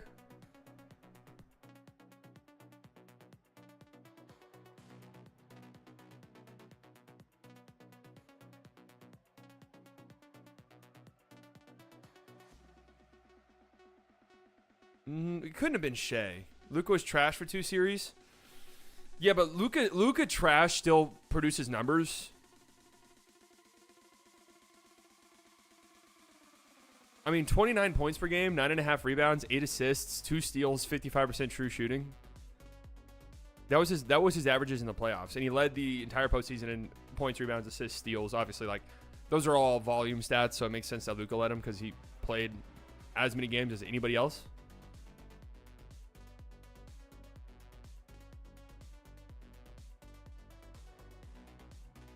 What's his turnover though? Probably pretty high. Let's see.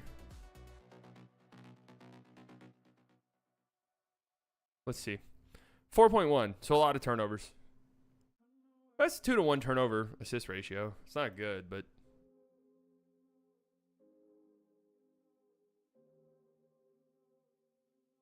so anyways, folks, there it is. How long did you guys say my one last year went?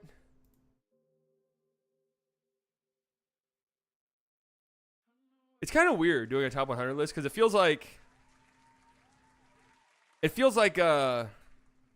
I want to say 100 through 70 you spend a lot of time on because you justify players that other people might not put in it.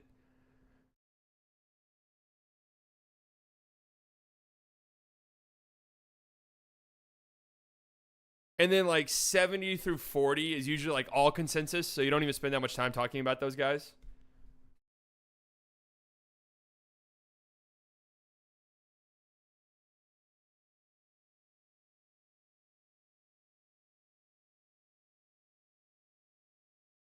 Anyways, I would love to break down how many teams have. I think every team got a player. Every team got a player, which is good. I didn't do that intentionally, but I'm happy about that. And I would venture to guess the Celtics had the most, 5 players for sure. With all 5 of them in the top 50. Good God. I do not think the Mavs get PG-13. No. Right? Everyone had a player? I believe so.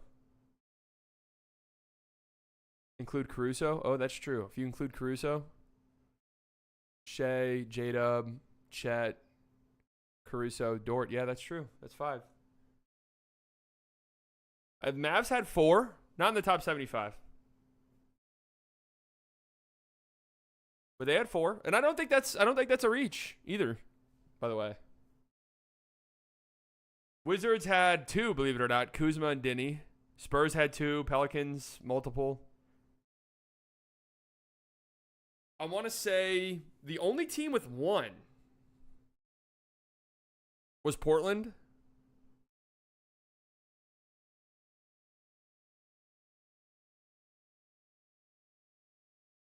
Is that it? Really? Portland, Brooklyn only had Mikal. Pistons for sure. Hornets only had 1. LaMelo would obviously have been on there if he had played. Jeremy Grant made it from Portland. Anthony Simons just missed too much time and just wasn't that great when he played.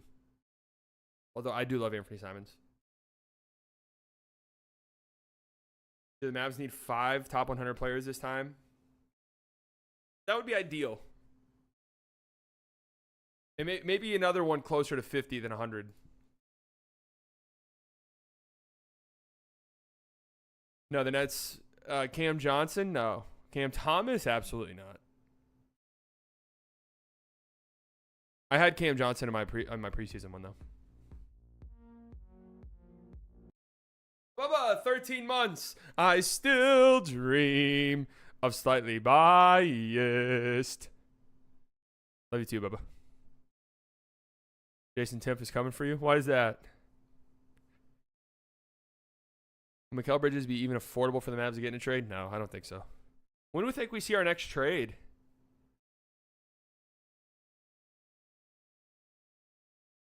Hopefully soonish. Also, Monday, you guys need to bring it. We're going to do our community mock draft on Monday, okay? I mean, the draft is next Wednesday. We'll definitely see some more trades. But Monday, everyone bring it. We'll pick out GMs. and we'll do the mock draft. I don't know anything about. I'm gonna spend this whole entire weekend. I'm gonna spend this entire weekend.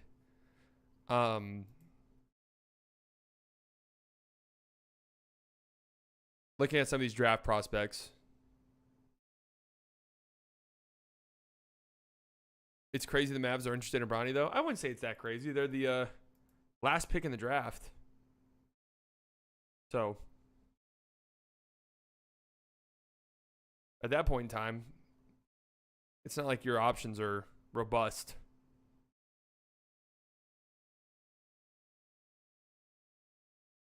Well, all right, folks.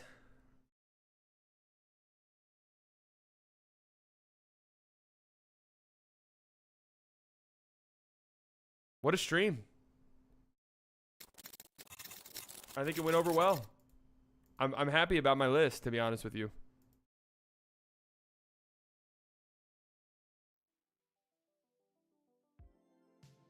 I'm happy. Don't leave. I have separation anxiety. I'm still trying to figure out what I want to do for free agency. Like the idea of me not knowing what's going on, coming back, doing a stream, and Nick or whoever reading off what happened to me and me reacting live would be so funny. I think that would be an all-time stream. The problem is do I believe that I have the strength and willpower to not look? No, I don't fucking think that at all. I don't believe that in the slightest.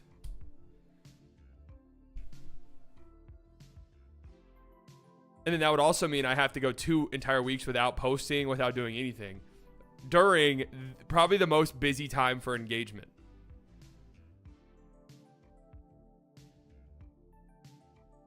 No, Tatum got number 5 and I got killed for it. Just be a degenerate level gamer. Well, I don't have to be a gamer. I'm like out of town, so I have an excuse to go completely and totally off the grid, but.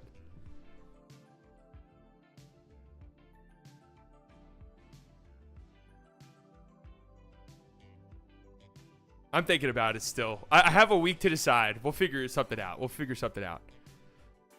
I'm also thinking there could be a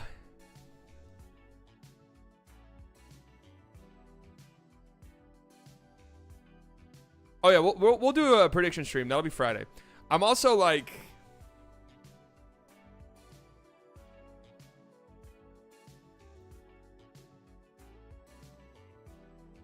I don't know.